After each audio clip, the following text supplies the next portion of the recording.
Alrighty, how's everybody doing today?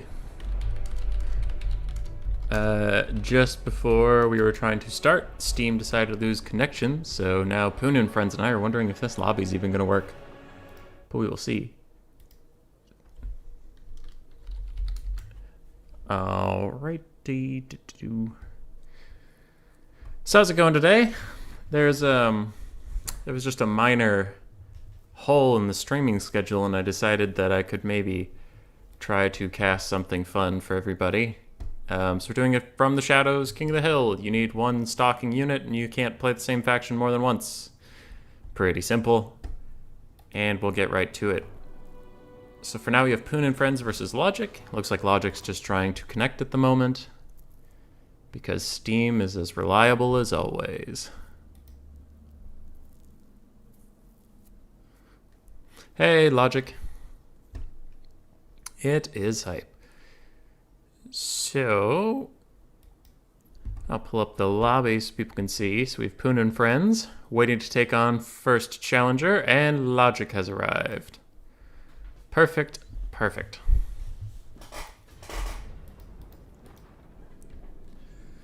All right.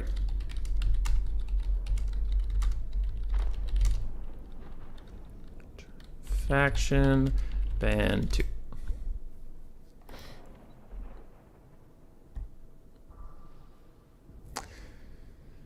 So we're gonna have Poon pick a map as well, because Steam kicked me out for a moment, and I'm receiving a phone call at an inopportune time.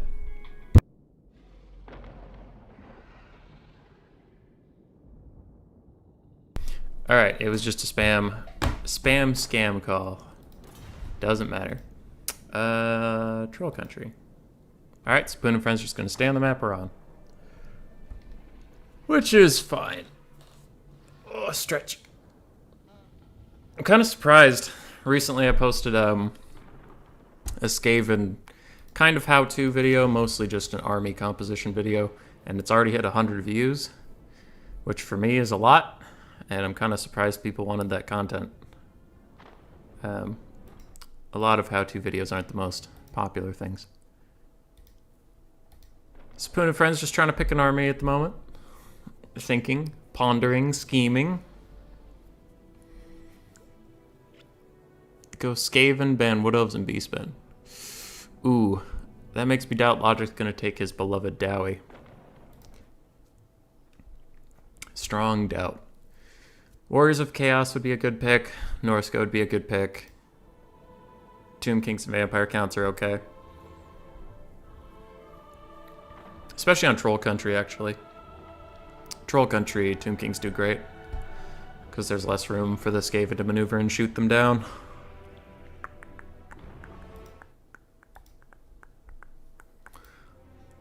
Logic is thinking.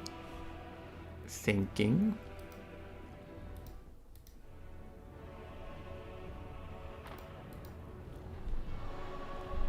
Ah, crap. It is going to show me Poon's army, so I do have to get a blocker. Alright. Blocked.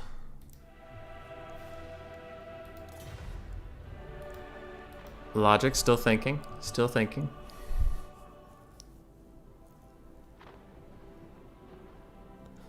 This is an important decision. Chaos! Very good faction against Skaven, especially on a small map. Probably gonna see double Manticore, Chaos Spawn, Rush. Probably. Ice Power would be happy. So Arthuriel's probably the best lord here. Some people like Archaon. Sigvald's a very standard Chaos choice in most matchups, but here I don't think he's actually the best, because Deathmaster can do okay versus him, but Queek can actually do really well. While Arthuriel is still mostly unkillable. And even if you snare him, he has some animations that can make him jump around and get away from Deathmaster, so Arthuriel's probably a good pick. Final Tran's always good against Skaven hero blobs. They're not the best on health or leadership, and very, very little regen. We have a problem, I think, Human Boy. Oh, goody. What's that?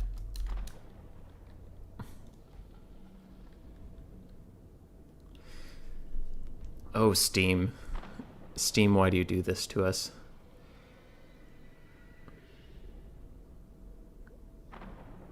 No stock for Warriors of Chaos. That's true. That's true. New faction! Because if you can't take any stock, that's a problem. I'm trying to think. Do they really not have a single stocking option? I know Bretonia doesn't. Chaos doesn't. Norska does. If you wanted the same idea. Interesting problem right away. Chaos good counter, but no stocking units. Yeah, I guess they don't. I'm trying to think. All their infantry can be seen. Skirmish Cav obviously can be seen. None of their monsters have stock. Huh. Because Norska has those Arwar Famir that have the stock. Chaos doesn't. Huh. They should get stocking Chaos spawn. The weird spawn just gets stocking. Or they get a Hell Cannon with Snipe. That'd be fun. Fireballs erupting from nowhere.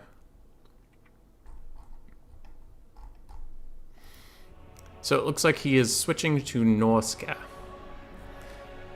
Another good faction, probably going to see some Skin Wolves, Dogs, the Famir Arwar for the stock. Wulfric the Wanderer, probably on his horse. Because on his Mammoth, he's just a really big target in this matchup. I mean, his Mammoth's effective, but if they bring Rattling Guns or Warp Lightning Cannon, he can't really dodge it. He's just going to die. Very slowly.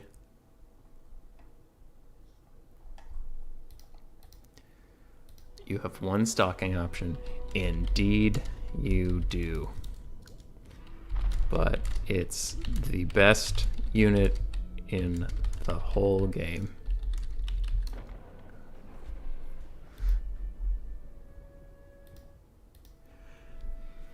But I'm tired. It's early morning over here. My work schedule for the day was a whole lot of nothing, so I'm just chilling and I guess streaming. Streaming until Logic's thing.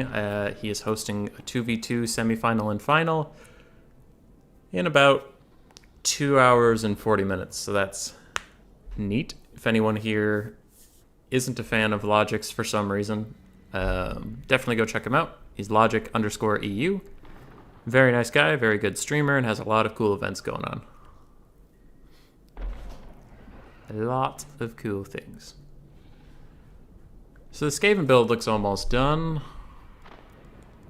on my end. Okay, screw it. I will go NS. Alright, I think Logic is deciding officially 100% to go Norskin now.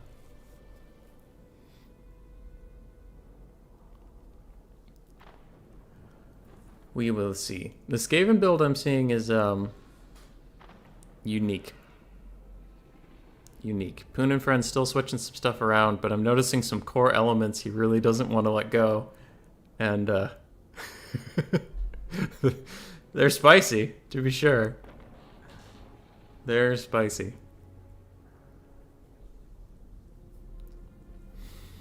Oh, I hate the dead space. The dead space in the lobby. Where you just need to fill. I have some shitty dad jokes, I guess. Why did the bicycle fall over? 'Cause it was too tired. Zypher, what exactly is this? It's King of the Hill. You must bring at least one stalking unit. And if you win on a faction, you can't play him again. But it's mostly just a for fun King of the Hill. Glad to get the winner POV. Yeah. Yeah, It's just for fun. The only prize is on my Discord. I have a running... Because some of my tournaments have cash prizes, but not all of them do, otherwise I'd go broke. So for some of the more for fun ones, to still give people a reason to want to win, the first person to win 5 tournaments on my Discord gets $50. And I have a little sub-channel in the Discord that keeps track of who's won how many times. So, I mean, there's not a direct prize, but it tries to encourage involvement on the Discord. And yeah, I'll play filler. We don't have a ton of people signed up, but some people wanted to play, and I was feeling bored, so I thought I might as well stream. And so I'll just fill in when we run out of normal people. That was the worst joke. It was great. Hey, anything for you, Logic. I'm so bad at filling downtime. All right, both players are ready. Loading into Troll Country, and I do need to take the blocker down. Scorecard, somebody versus someone, 0-0. Perfect. It would have been smart to change that in the lobby, but it's too late now. Zypher can sign up? Great. I'll put you in the list, buddy. I'll put you in the list. Jump. You will be number 5. Zypher. Perfect. Okie dokie. What do we got? What do we got? So for Logic on the Norskins, Double Manticore is very nice. The Mist Stalkers, because he needs the stalking for this particular King of the Hill. 2 Marauder Horsemen, 3 Marauder Horsemen. Do I see 4? Nope, only 3. We have Wulfric the Wanderer on his horse, a Supreme Sorceress, a Shaman Sorceress of Fire, Burning Head, Flaming Sword, and Fireball. Very nice. Basic front line of Marauders with the Icewind Marauders on the end for perfect vigor and just a bit more leadership. Marauders with great weapons. So definitely just going to try to overwhelm the Skaven. No real supreme stopping power there. And for Poon and Friends, we have a big old skirmish core of Night Runners, Gutter Runners, and 1 with Poison. Very nice. 2 Chieftains on Bone Breakers and 2 Mutant Rat Ogres. He kept getting rid of them and bringing them back, so he really wanted these Mutant Rat Ogres. And neither of them is the ROR, which I find very interesting. We have a Grey Seer of Plague with Vermintide and the Dreaded 13th. We have the Council Guard. Okay, just checking. Uh-oh. Uh-oh. We have Double Guardian. It'll be fine. 2 Wolf Rats with Poison, it looks like. Any more? Nope. Some Skaven Slaves. And that'll be it. That'll be it for Poon and Friends. So, we'll see how this goes. The Skaven have very, very, very little for a front line, so they're quickly going to get overwhelmed. And I think it'll largely be on whether Logic can get these Marauder Horsemen all firing onto these Rat Ogres.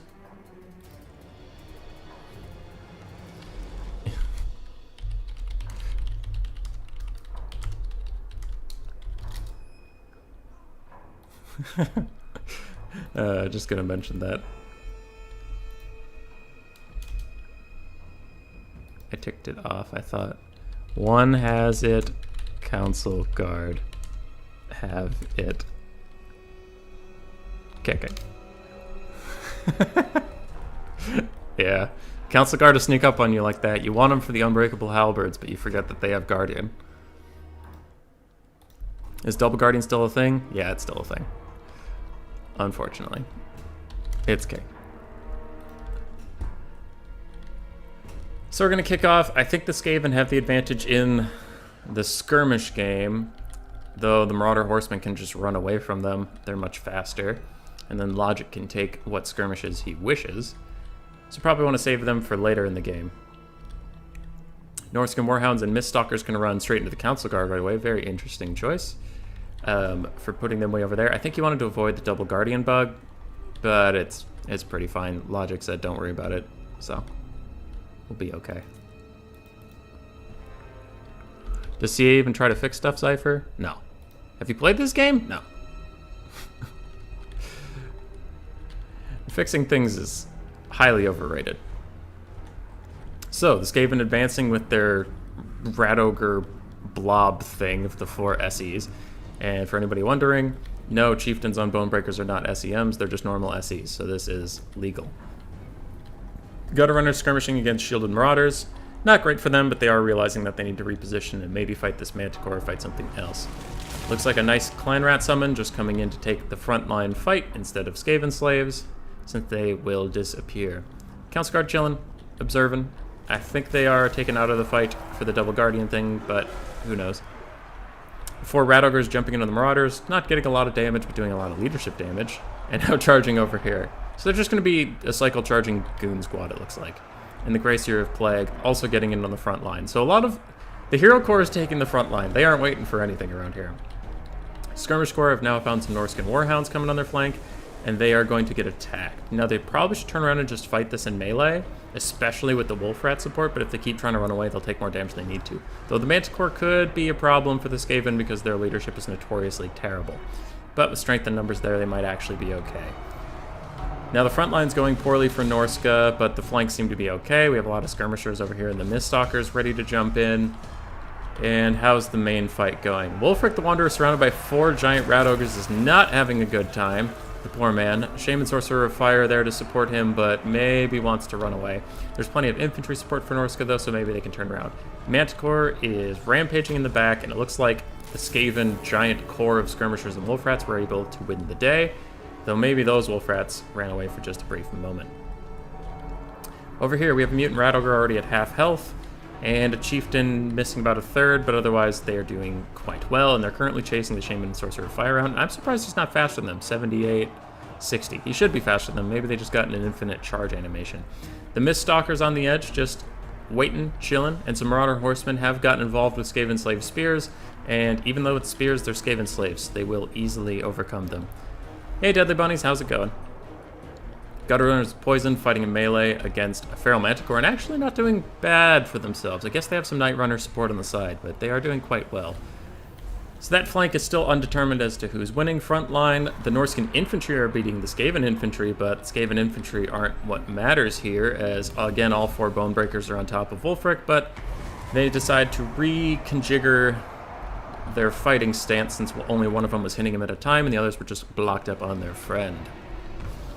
Nice Burning Head going down from Logic, just trying to break off these Skaven slaves and free up some infantry.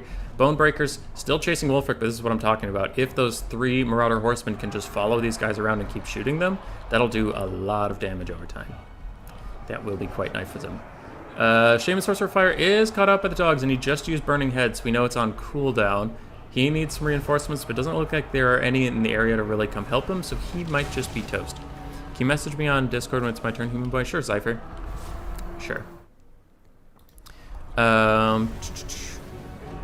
Yes. So 3 Marauder Horsemen still firing. You can see that over time they're doing a lot of damage here to these Bonebreaker models. The Mutant Rat Ogres only have 30 armor. The Chieftains on Bonebreakers have 70, but they're unshielded. So that's going quite poorly for them. Over here, this Manticore rallied. This Manticore is extremely wounded. It looks like he's going to break off just from the little shurikens flying up at him. But overall, not going poorly for Norska on that front. A Sea Fang was coming down, just doing some damage to Wolf Rats. They're at about half health, which means their leadership is going to be in dire trouble. And this chieftain gets slapped around by Wulfric.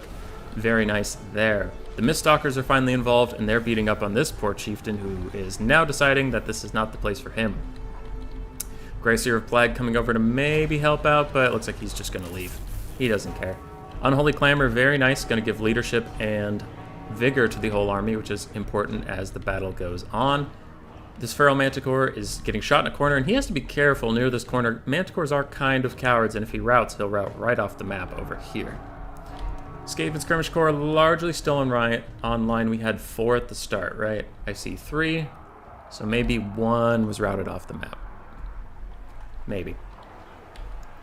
Gracier of Plague just rolling around, having a good day. Stormburn with Halberd summon. Ah, that was a summon. I was like, wait, did I miss them? Stormburn with Halberd summon, finally dying, but it did some good damage on its way out. And how are the Bonebreaker Corps? That chieftain is terrified and running. These 2 rat ogres, one is damaged, one is not, and the other chieftain is dead? Dead. Yep, dead. Alright, he's dead. And if he comes back later, then it's a new one, and I am never wrong. Wolf Rat's coming in to try to finish off a very low Wolfric the Wanderer. Interesting stuff there. I wonder if they're going to break as soon as they get into combat with him, though. If they stay and fight, they'll win, but when if Skaven ever stayed and fought? And all the Bone Breakers now getting attack orders to go fight Wolfric. And this chieftain rallies, and there's another chieftain there, so I did lie earlier. It looks like those chieftains are alive. And now we're missing a mutant rat ogre. There he is. Okay, he's nearly dead. So all the Bone Breakers have taken a lot of damage. The wolves do get on top of Wolfric, and they are going to kick his ass, especially since there are two of them and one of him. But the Marauder Horsemen are going to try to come in and bail him out. It looks like it's a little late, and they might want to pull back. Oh no! They are very caught up right now in a lot of dangerous things, and there's a nice clan rat summoned by Poon and Friends in the middle of all these Marauders to just try to muck up the Horsemen so they can't run forward, they can't run back, and a very good catch by him. Over here we have the Mist Stalkers and some infantry left, just following this mutant rat ogre. It looks like trying to chase him off the map, but he is out of range, and he will rally. Here's some Marauder Horsemen finishing off the last of these Night Runners, honestly holding nearly to the very end. Good for them. And the central pocket for Norska has completely disintegrated, and it looks like the Skaven Hero Corps will be in pretty good position. I don't know if Norska has enough stopping power left to deal with this. Zypher, I'm playing a couple games right now. Probably missed my turn. Okay, yeah, I'll message you, buddy. Both chieftains are incredibly low, but just hanging on there. These wolf rats are quite scared, and if this terror-causing Mist Stalker unit gets in range, they will most certainly terror out off. Some Norscan skirmishers rallying on the sides. Their missiles will be extremely useful. Wolf rats trying to chase off these marauders, but so close to breaking even when fighting fleeing units. That is a little alarming, as the Greyseer is just clanging that bell to try to get some leadership together, and that'll actually be clutch in this moment, because that chieftain could terror out off. The dogs, it looks like, already did terror out off. This chieftain could easily terror out, so that Unholy Clamor was quite clutch by Poon and Friends. His Gutter Runners are out of ammo, so they're going to have to come in and melee fight just to be bodies to keep everyone in line. These Wolf Rats rallying, but at such low leadership, honestly, if they get close to anything, they might break. It's kind of down to the Mist Stalkers versus the world here, and trying to abuse the super low Skaven leadership. Maybe if they can get a mass rout, and as I say that, one of the chieftains shatters. Another mutant rat ogre is close to breaking, but it is immune to terror since it causes terror. That chieftain is not. Ooh, we have a nearly full health mutant rat ogre here. That might be enough to close out the game, as we see the Skaven have a massive advantage on the balance of power. I think I see a nice Scorch coming down. Maybe these horsemen can dodge, but oh no, they're going to get hit. Not too much health damage, but it's the psychological damage that matters, and they might break. The Mist Stalker's still fighting to the death. There are some terror routes going on, but not natural routes, and the Mist Stalkers themselves are getting awfully low on leadership. And if they break, I think this is over for Norska as, ooh, a late-game full health unit of Marauders with great weapons comes, but it might be too little too late, as the balance of power says it's army loss time. Le GG. Very interesting Rat Ogre Corps. Skirmishers did a lot of good work.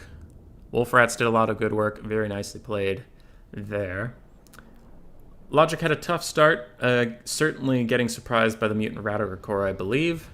Shaman Sorcerer of Fire got locked down early, taking his magic off the table, but well played from there. I mean, it did end up being a close game, even though your caster got gooned right away. But, yeah. GG well played by both sides. Logic also a little limited by the fact that he needed to bring a stalking unit, and he had one whole option. So, that was pretty funny. But he is a man of the people, an entertainer at heart, and he did his best for us. Now I will contact Stormrunner.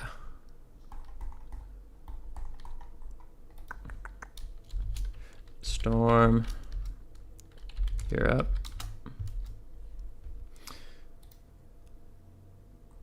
Biblington saying GG in the chat. Everyone I know about the ogres. Okay. Lore Master of Sotek's channel's been popping off, so I keep checking over there because I have a Discord message, and I'm like, what is it? And he's just announcing another video. But I will watch those later. Dead phone. I will help you bear this burden as long as it's yours to bear. Lone Wanderer, being a friend in the chat. DBD Stormrunner here.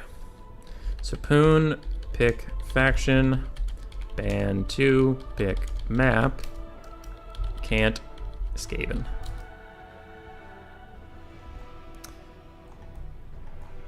And I will update the nameplates for once in my life. And instead of somebody and someone, we will have Poon.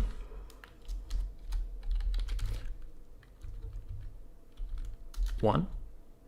And we will have Challenger. 0.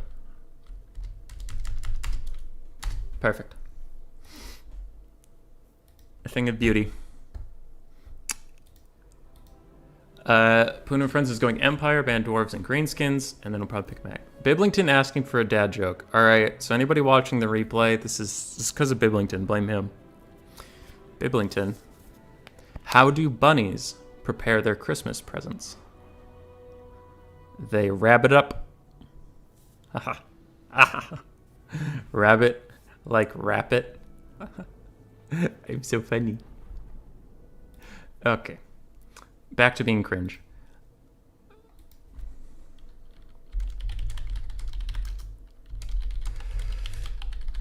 Did Deadly Bunny say he wants to play? I've got some people to spook. Sign me if there's still space. Oh yes, friend. There is plenty of space. We have a short list today. Deadly bunnies. The Europeans are asleep. Apparently. Don't want to play Total War with their favorite rat.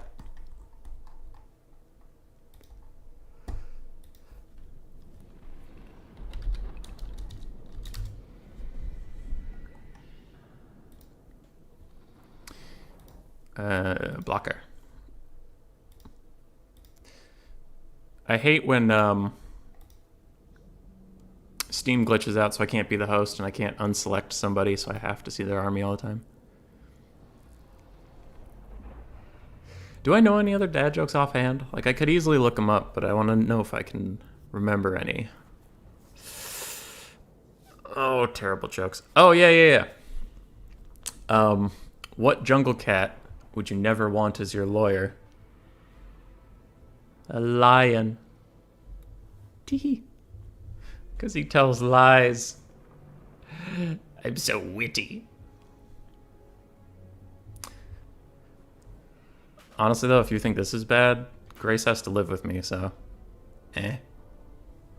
You get it easy. You can hit pause, you can leave, you can unsubscribe. She can't. She's stuck with this forever. The joys of being toxically annoying.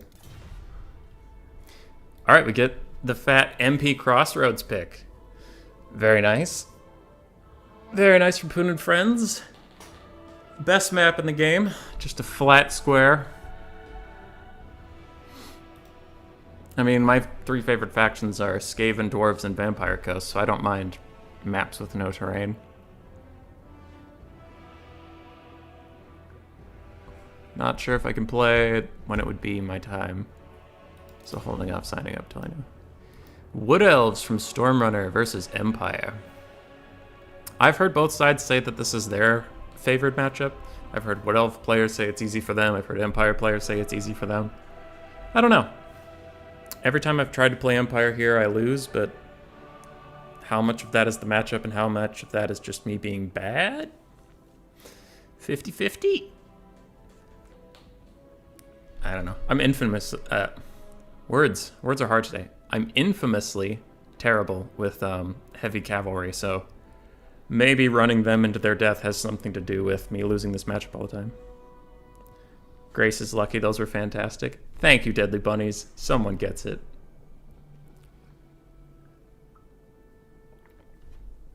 Someone gets it.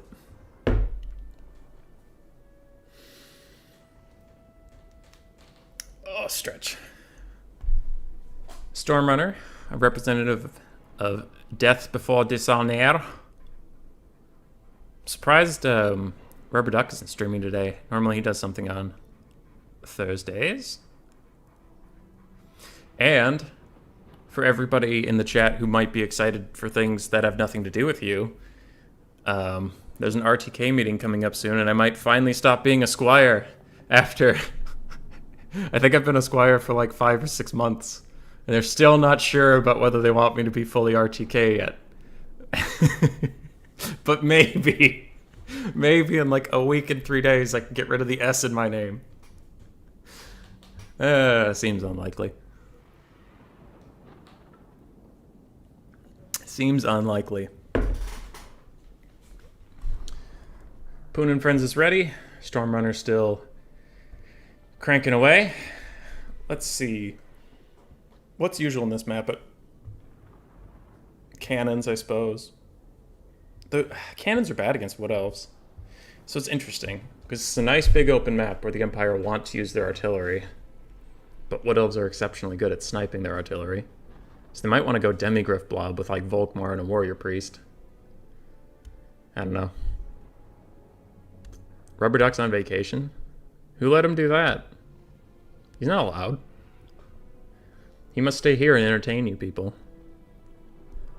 Because if he's not, then I have to do it. And that goes terribly. This is some D tier shit right here. Wait, RTK has ranks? Yeah, mostly just Squire and then real Knights. Because it's Round Table Knights, so I've been a Squire for 25 years. Maybe I'll become a real boy? Maybe. I'll at least get some shiny armor. Instead of just being a Skaven slave, holding a banner and refilling Felix's coffee.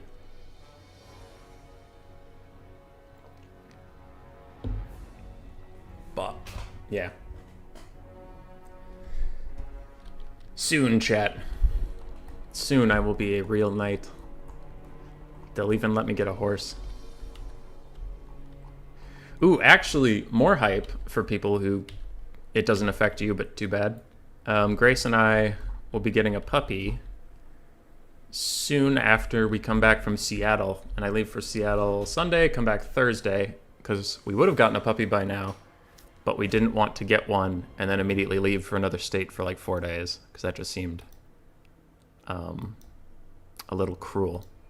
So we'll get a puppy soon. And I can spam my Discord with pictures of it, and it can pee all over my furniture and destroy everything I know and love, and it'll be great. But back to the game. Focusing. The Empire have a big ol' unbreakable front line, 4, 5 Flagellants, Sigmar's Sons. In the back we have Silver Bullets handguns, 2 Free Company Militia, a Spearman, Volkmar the Grim, a Bright Wizard with Burning Head, a Flaming Sword of Ruin, and Fireball, 2 Knights of the Blazing Sun, and 1 Empire Knight. Over for the Wood Elves and Stormrunner, we have Dreicha with something, Pendulum, Enfeebling Foe, and Melkoths. Ooh, Melkoths is spicy. 2-way Stalkers to do some sniping. 3 Dryads on the front line with 2 Eternal Guard. Do they have shields? Yep, they have shields. In the middle, 1 Glade Guard with Hagbane tips. There are 2 Deepwood Scouts with Shiver Shards. I doubt they're going to deploy right there, but maybe they will. It just seems like an odd place for them. What do we have for Cav here? Glade Riders, 2 Glade Riders with Hagbane tips, the Wild Hunters of Kurnos, always very nice, and Glade Riders with Spears. Nice Wood Elf force, and it does look like he's going to leave the Deepwood Scouts way over there.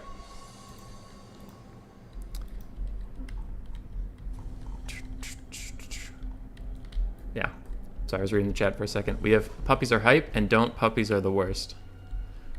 Very mixed emotions on puppies. Though I'm guessing Deadly Bunnies would want me to get a bunny. And bunnies are cute, but I already have a cat, and I don't think the bunny would live long with the cat. Poon and Friends is ready. Stormrunner still just repositioning some things, thinking, plotting, scheming. As for stalking units, the Silver Bullets are stalking, and so are the Deepwood Scouts. We're good. We're good. Both teams have some stock. I forgot to check for that for a moment. It could have been tragic, because everyone here deeply cares about what's going on there.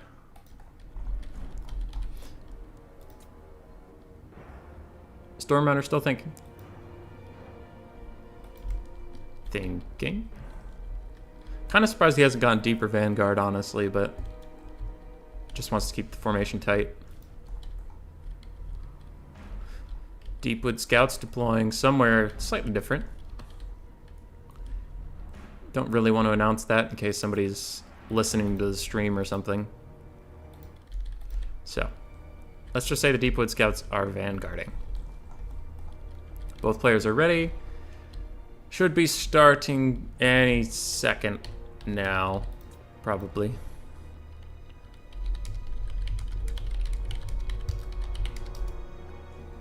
Alright, just telling them they don't have to wait for me.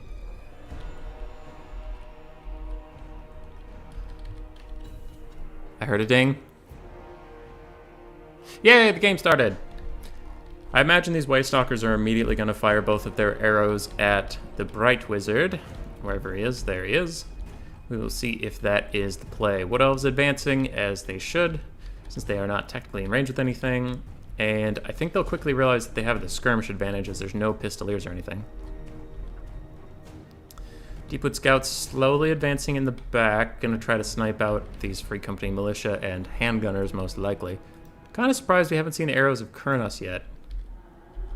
I wonder what they're gonna wait for. Oh no, the dreaded lag. Real human being in the chat, my doppelganger from many a YouTube chat. How you doing, buddy? The world's slowest arrow, arcing, killing 3 flagellants? Nope, killing 2, wounding 1. Another world's slowest arrow, killing 2 more flagellants. Maybe they should wear some armor. Like just a suggestion. And the lag seems to be clearing up a little bit as more arrows come in on these flagellants. Now flagellants, true they are unbreakable. I think they will lose the front line quite heavily to Dryads with some poison supporting fire. Waystalker still firing in. We can follow the arrow in real time. Bap! Ooh, it went through that Knight of the Blazing Sun to still hit the Bright Wizard. Very nice there. Volkmar the Grim getting on top of Drycha. Could be a good play, but he turns around and he's deciding he's going to take out some more Dryads with his Soulfire Bombardment and support. Some Flagellants on the side might need to get moving, but a nice Knights of the Blazing Sun charge on these Dryads. They do fire damage, and I believe that helps them a bit here. But an excellent Pendulum from Stormrunner comes down, does good damage to the Flagellants, and a bit to the Knight of the Blazing Suns, but they pushed in pretty heavily on the charge, so they got a little bit out of range there. Silver Bullets and Free Company Militia now starting to tee off, and Drycha is already down to half health. Volkmar the Grim's fire damage and anti-infantry is very nice there. Real human being... Ah, so that's you trolling around, pretending to be me. Good to have you, buddy. Good to have you. Flagellants fighting Drycha for now. Volkmar the Grim cycle charging, very nice by Poon and friends. Knights of the Blazing Sun completely crumping the center here, and you can see the Empire just owns all this territory and can easily push up as they please, and Drycha is in real trouble.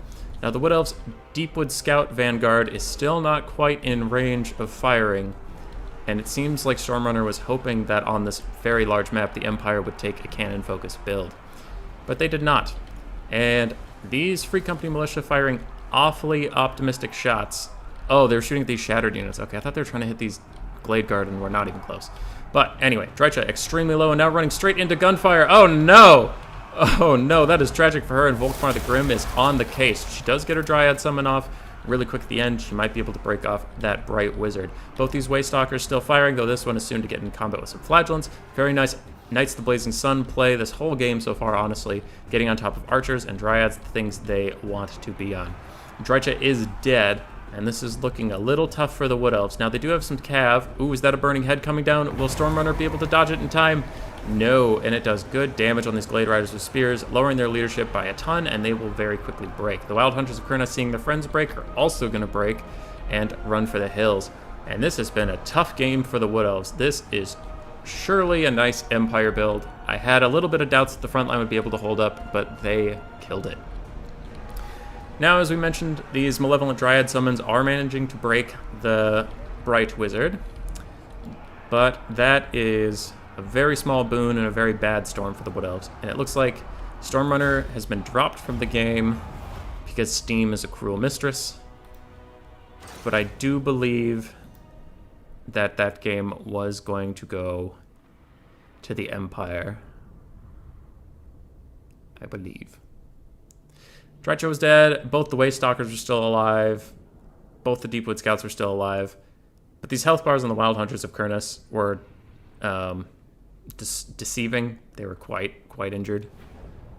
And I don't think I have problems connecting to you, human boy. Yeah, Steam's being dumb. But it looks like Stormrunner anticipated the artillery build that did not come. Quite unfortunate for him. And speaking of Empire, we will have RTK Felix as the next combatant. Very good Empire player. Good friend of mine. Cool dude. Very cool dude. Next map, pick and bands. And I will update the scoreboard of Poon. Now has 2. Not 12, 2. Whoopsies. Perfect. Perfect. And we have RTK Felix coming in. Pick band 2. No Skaven, no Emp. Felix, it's not evening. It's 10:51 a.m. You're a liar.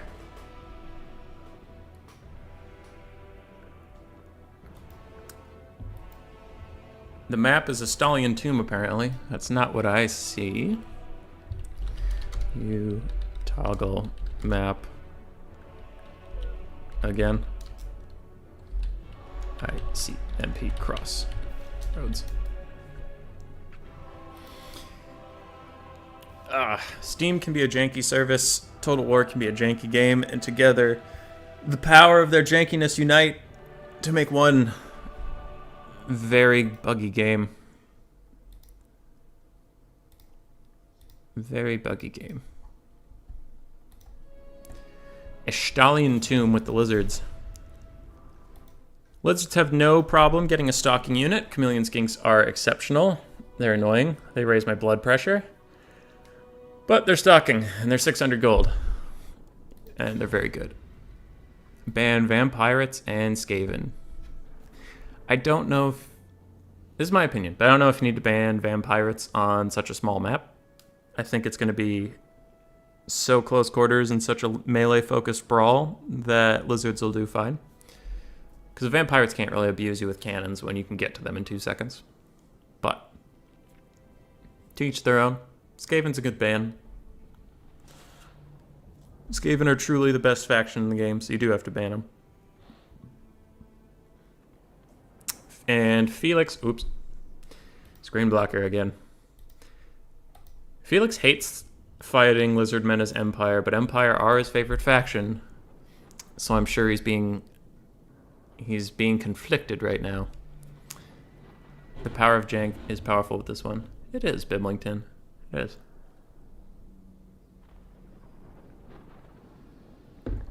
is. It is. Felix going with Empire. Staying true to Sigmar, even in the face of a bad matchup. Very nice. Very nice. I wonder if Felix go Volkmar, because Volkmar is kind of bad in this matchup, but I mean his profile picture is literally Volkmar. So it's hard to say no to that. Oh, chat.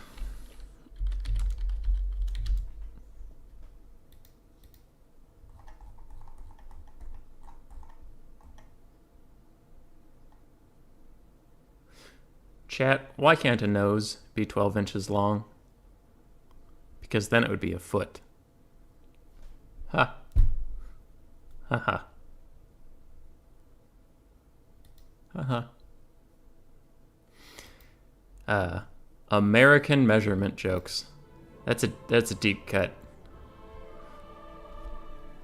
I remember, what was it was Dungeons and Dragons thing, and someone asked me about a distance, I think it was Bob Tresh. Bob Tresh asked me about a distance, and I said it's about 10 feet away. And he said, use a real measurement. So then I had to go figure out how many meters it was. Life's hard, dude. Life's hard as an American. No one understands what you're saying.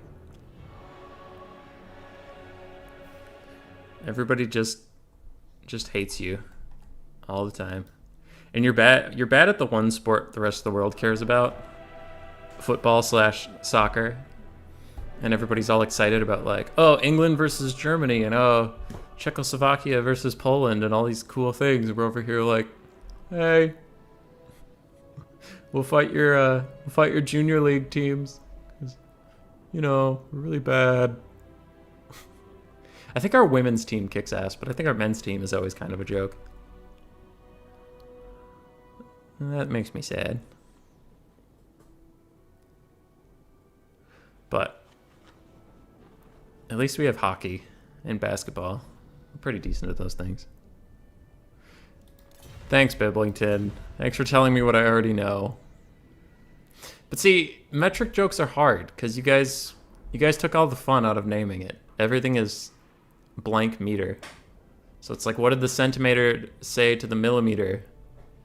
I'm 10 times the man you are. So you can't. It's impossible. It's literally impossible to be funny with the metric system.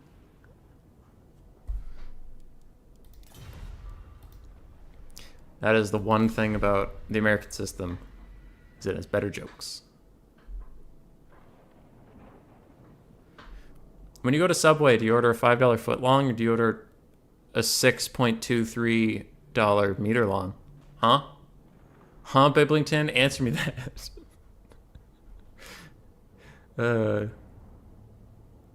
It's a sad day. Though I work in a lab, so I usually actually do use meters. Millimeters, centimeters, milliliters, liters. All that stuff. Are the Tokyo Olympics back on? I heard that they might have been canceled because Japan didn't actually want to host them with COVID and all that stuff.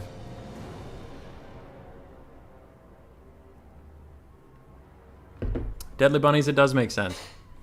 I'm not arguing with there. It's an objectively better system, but it's not the system I've got, so I gotta try to defend it. I gotta play devil's advocate, one might say.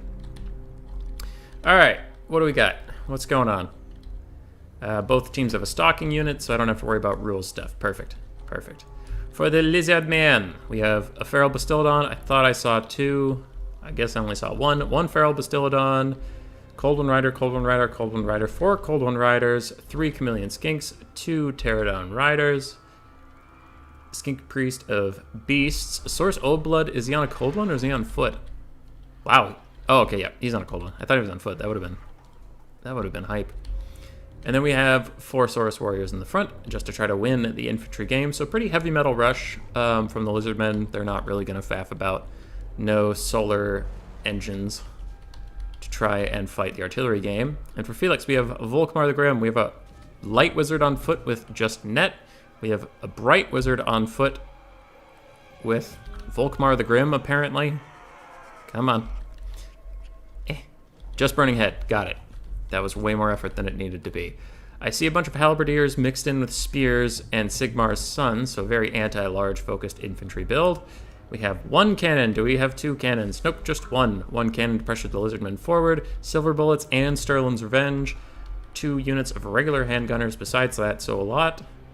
It's a very simple pike and shot build. It's Napoleon Total War would be proud. So Felix's strategy is simple. Sit Volkmar directly in front of the cannons, shoot him in the back apparently, and then shoot with your guns to actually win the game. No, I'm hoping that these cannons don't shoot Volkmar. Hoping. But, man, that would be some friendly fire.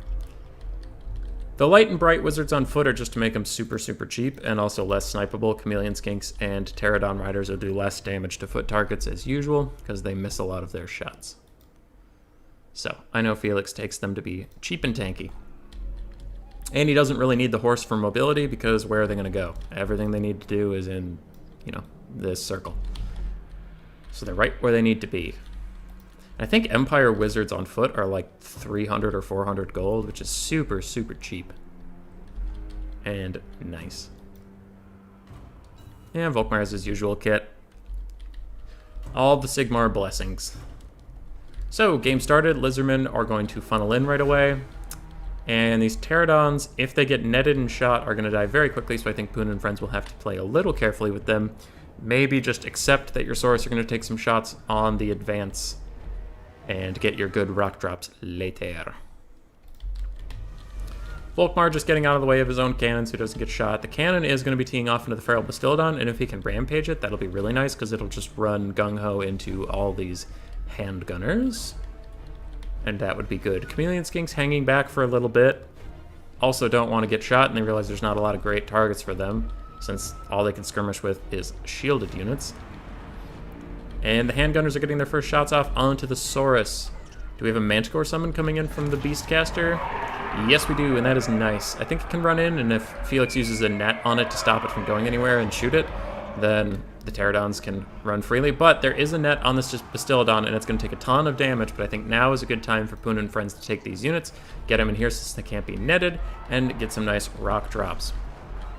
As we say that, it looks like it is happening, but the Feral Bastillodon is going to be routed off and shot to death. Now, it's only a 650 gold unit, so maybe not a massive deal. Pterodons are getting in here, taking a lot of damage, but, I mean, there's a lot of guns, so yeah, you're going to take damage on the advance. Volkmar the Grim is trying to hold off some Saurus, cast some Soulfire and Bombardments, but the Cav of the Lizardmen is now getting involved. And these are Halberdiers that'll be tough for them, but if they can cycle charge, they should be okay. Pterodons got directly on top of these handgunners and didn't even bother with the rock drops. They just went into melee to stop that dreaded fire. Manticore disrupting a lot more silver bullets, and Poon and friends doing very well at shutting down all the ranged assets of the Empire quickly. Now he just needs to count on the Saurus to try to win this frontline fight, and it looks like they are trying to, but it is difficult.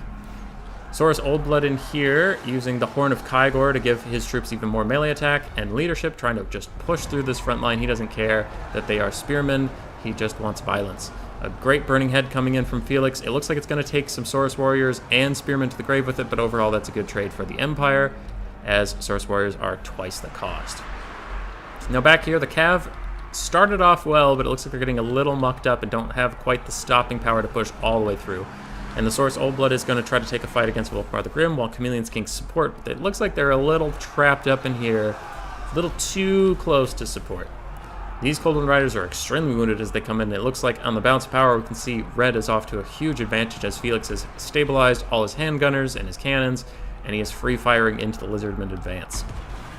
I believe that is a Flock of Doom, and it's upgraded. It's coming in. Just try to clear out some of this chaff, but I don't think it is going to be quite enough, and it will be a quite quick Empire victory. Yeah, Lizardmen don't have a ton left in the tank. Most of the cavalry is dead. This Bastillodon somehow still alive and rallied, but if he gets even close, he'll be shot to death. And this is what the Hunter and the Beast DLC looks like. Pretty much. We do have a couple units of Chameleon Skinks, but as annoying as they are, I don't think they can carry this game quite.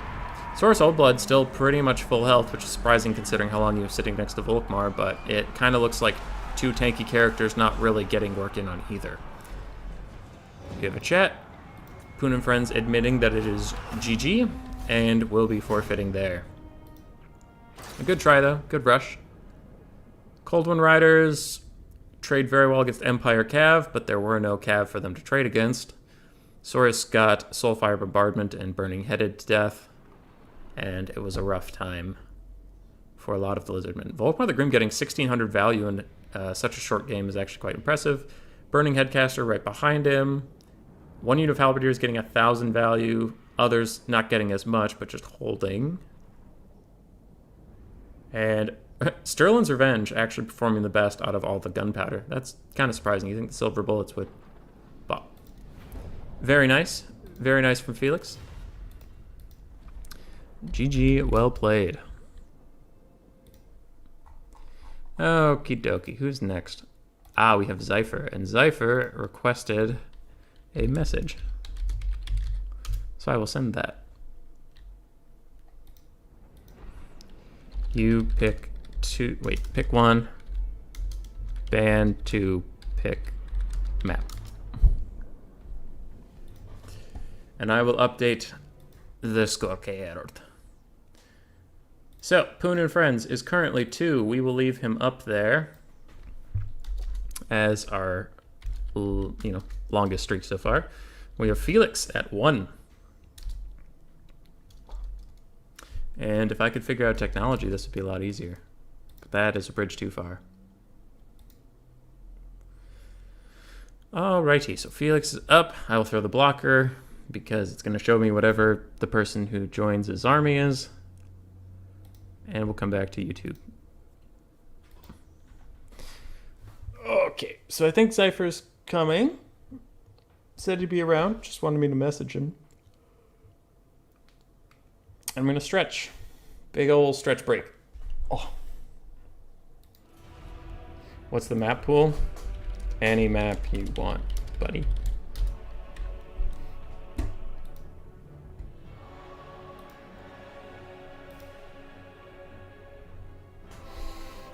Any map.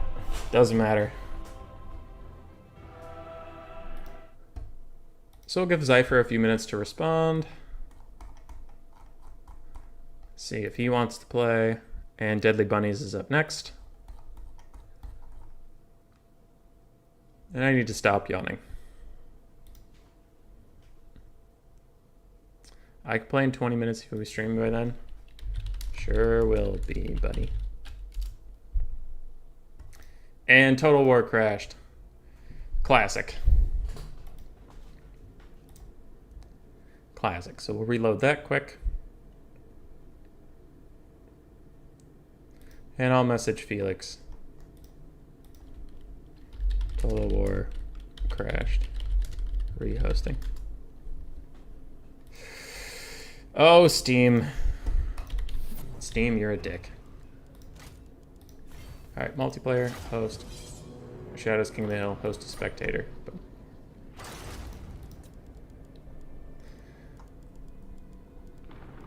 I will invite the Felix. And I don't have Zypher on my friends list. So we will see. And we have another person signing up. Tien, friend of the channel, frequent player. Good to see him. Master of the Dragon Breath attacks.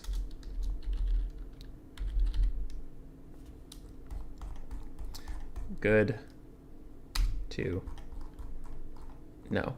Now I've re-invited Felix. Should be here soon. Hopefully Zypher answers. We will see. Give that about 2 more minutes.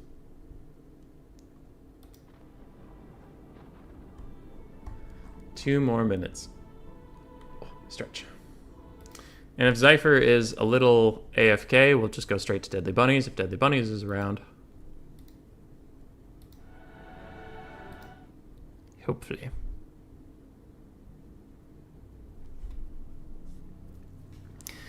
You know how like really good League of Legends streamers always have a second game going on in the background? And they'll like keep flipping to it and play whenever they're in the loading screen? Man, if I was good enough, I could just do that to fill this awkward waiting time. What map and pick and bands, homie. Also no imp. Oh no, Felix is in that spot, meaning I have to flip around the scorecard. And I think since I haven't clicked on him, I won't need a blocker now, which would be good for me. Alright, so we'll have Felix 1. And then Poon 2. Don't hit enter. I keep forgetting that if I hit enter, it'll just move everything up.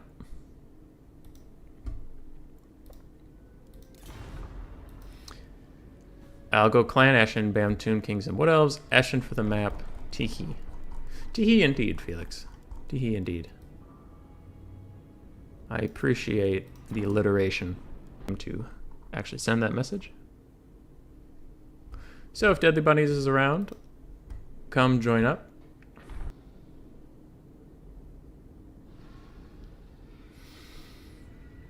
And it looks like a lot of things are struggling to load at the moment, which is good. It's helpful.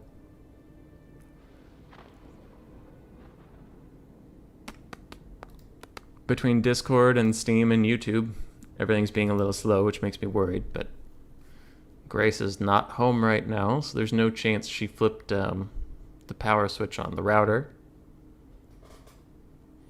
which means it would be Ed. That scheming, conniving cat. But the stream hasn't stopped, so I think the internet's okay. So we'll wait on Deadly Bunnies. And there he is. PE, purposefully exhausting. Got it. And now I clicked on him like an idiot, so now I need a blocker. Oh, I'm a chump.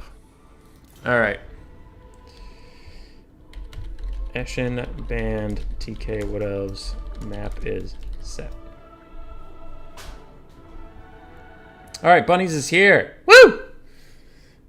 It's back nice. Seems like YouTube was messing up your stream for a bit. Well, good. Good. Would a stream even be good if it didn't get messed up for a little bit? It's good flavor. So, screen blockers back up. We have Felix on Skaven, more specifically Clan Eshin, very thematic for the current King of the Hill type we're going with. And we have Deadly Bunnies coming in, a very good Beastmen player. And since Beastmen are not banned and Beastmen have good stalking units, I'm guessing that we're going to get dwarves. We're going to get dwarves. Deadly Bunnies is going to flip it on all of us and go dwarves. That's my prediction.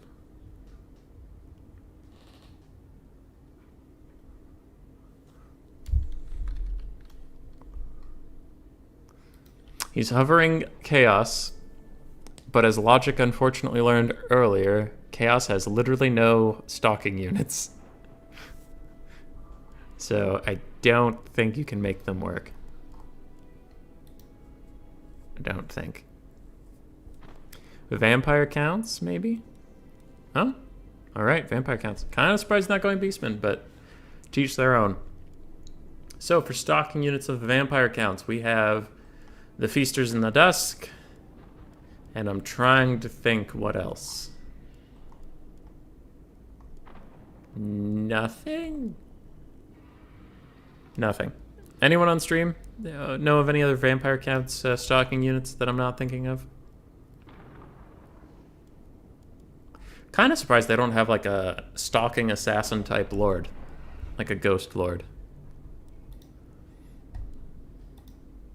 Huh. Anyway. Yeah, so Deadly Bunnies will be fine as long as he brings the rank, the ROR Crypt Ghouls, Feasters in the Dusk. Which Crypt Ghouls are really good against Skaven, so it's not like a wasted pick in this matchup, fortunately enough. Because it would kind of suck if you had to grab something worthless just to fulfill the King of the Hill requirements. As for Felix, especially with Eshin, I mean, you're probably going to have at least one assassin, so you're already good there. Deathmaster Snitch is good here. Death Runners and Eshin Triads are both terrible here, but Gutter Runners are good. Did I watch the DLC review stream? No. No, I haven't. This is a controversial opinion. All right, put on your controversial hats. Put on your controversial mittens. Controversial seatbelt. Controversial airbags. I don't really tend to give a shit about promotional stuff. Like 7.5 years ago, when the first Torix the Brass Bull teaser came out, I was like, oh, okay. It's good to know that the Beastmen will be the next DLC. And then I kind of checked out, and a lot of people were watching all the Twitter posts and watching all the things, and it was like this slow drip of information that you probably could have guessed. I mean, some of it was new, but some of it you could have guessed. And also, I don't know. I would...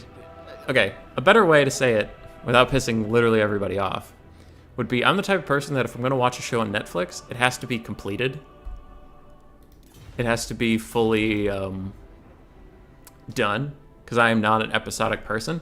I don't like to watch one episode every week and be there on time. I just like to sit there and get it all done with. So for me, the drip feed of information, I'm like, I'll come back when I know what it is and I can just take it all and just gorge myself on this entire meal of cool content. You know? I'm not big on the teaser.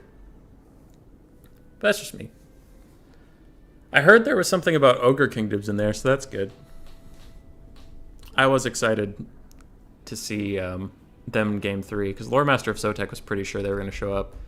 And they sound like they have a lot of cool monsters. And I am a cool monster kind of player. I do want to see Chaos Dwarves for the third game, though. I don't know what else is even left to get, because we know we're getting KOTH, we're getting Kislev, we're getting the Dark Gods. We're pretty sure we're getting Chaos Dwarves. We're super sure at this point we're getting Ogres. Some people want to see End. Some people want to see Nippon, but I'm wondering how those will be that different than what they're going to do with KOTH. I don't know. I don't know what's left. What's missing?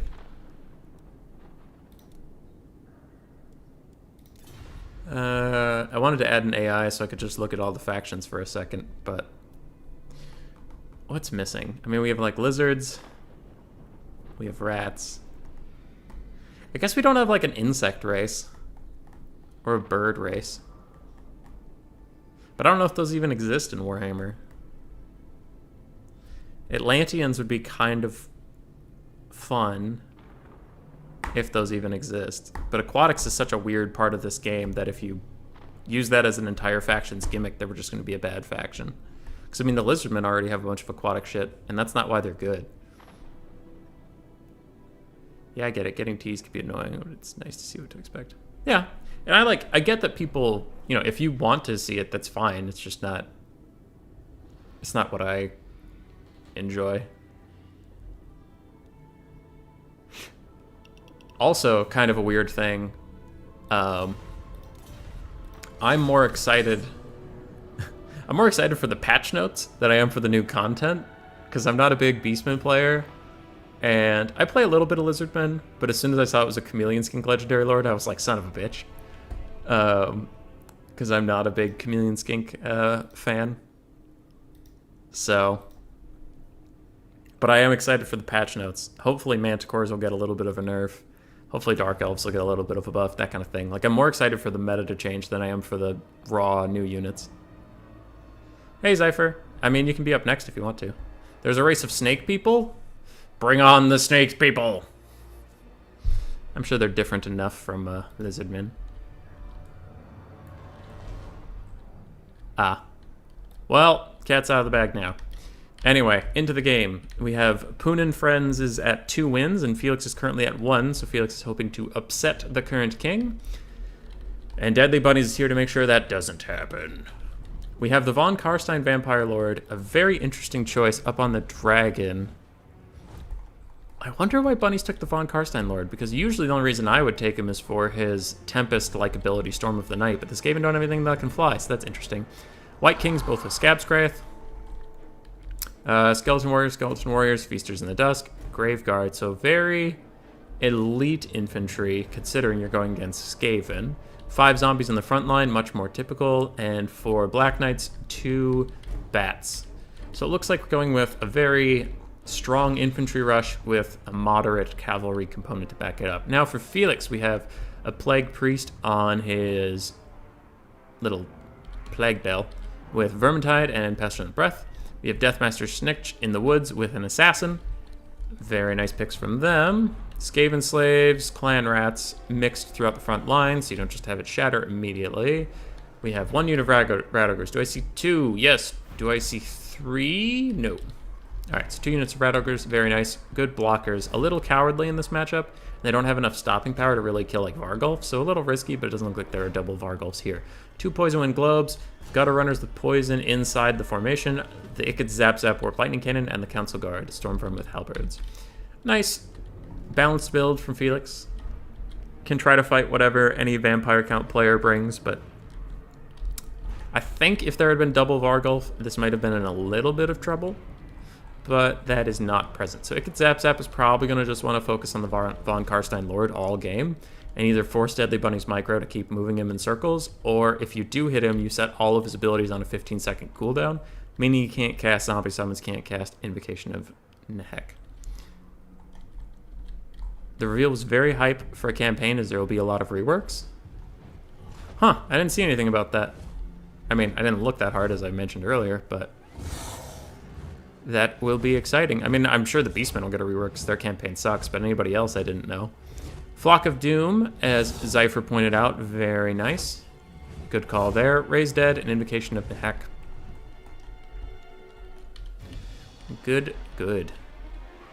Is Flock of Doom Overcasted is pretty good against Skaven. But still an interesting choice. I mean, like, the Blood Dragon Lord has Helm of Discord, which can be really good at jumping in, especially on Snitch and the Assassin. The Lamian Lord has some good spells. Actually, usually what I see here is the Strigoi Vampire Lord, because Spirit Leech is just so good against any Skaven character, because they just don't really... They don't have the health pools to deal with it. Spirit Leech is so effective because, I mean, Deathmaster Stitch has 2,900 whole health, so Spirit Leech can take like a quarter of that in one go. Because if you look at the Dragon Lord, he has 5,600. It's almost double the health. Alright, it looks like both players are ready. Ready. Felix taking a nice position on the hill. Good for Skaven. Generally inoffensive. You don't want to be downhill in case, let's say Felix deployed... Oh, different color. Let's say Felix deployed there. If the Black Knights of Deadly Bunnies come up and down this hill, they will get a downhill charge bonus. That's a little thing, but it's still a thing, so you might as well take the high ground. No reason to let it go. It gets Zap Zap firing it on White Kings, but on foot they are very hard to hit. And will not do a lot of damage if you do hit them. So I think the only good targets here are either the Black Knights or the Lord. And again, I would suggest the Lord, but either is fine. And as I say that, 2 Warp Lightning Cannon rounds rip in. Hit one bat accidentally, but that's fine. So the Von Karstein Lord can dodge that, but the longer he's dodging it, he is going to stay far away from this cannon, can't put a zombie summon on top of it, can't shut down your globes, so I still think it's worth it just to shoot at him and keep him at bay. And also Deadly Bunnies is going to have to click to keep this guy running around and not micro his forces as effectively. So I do think that's a good play just to leave him on him.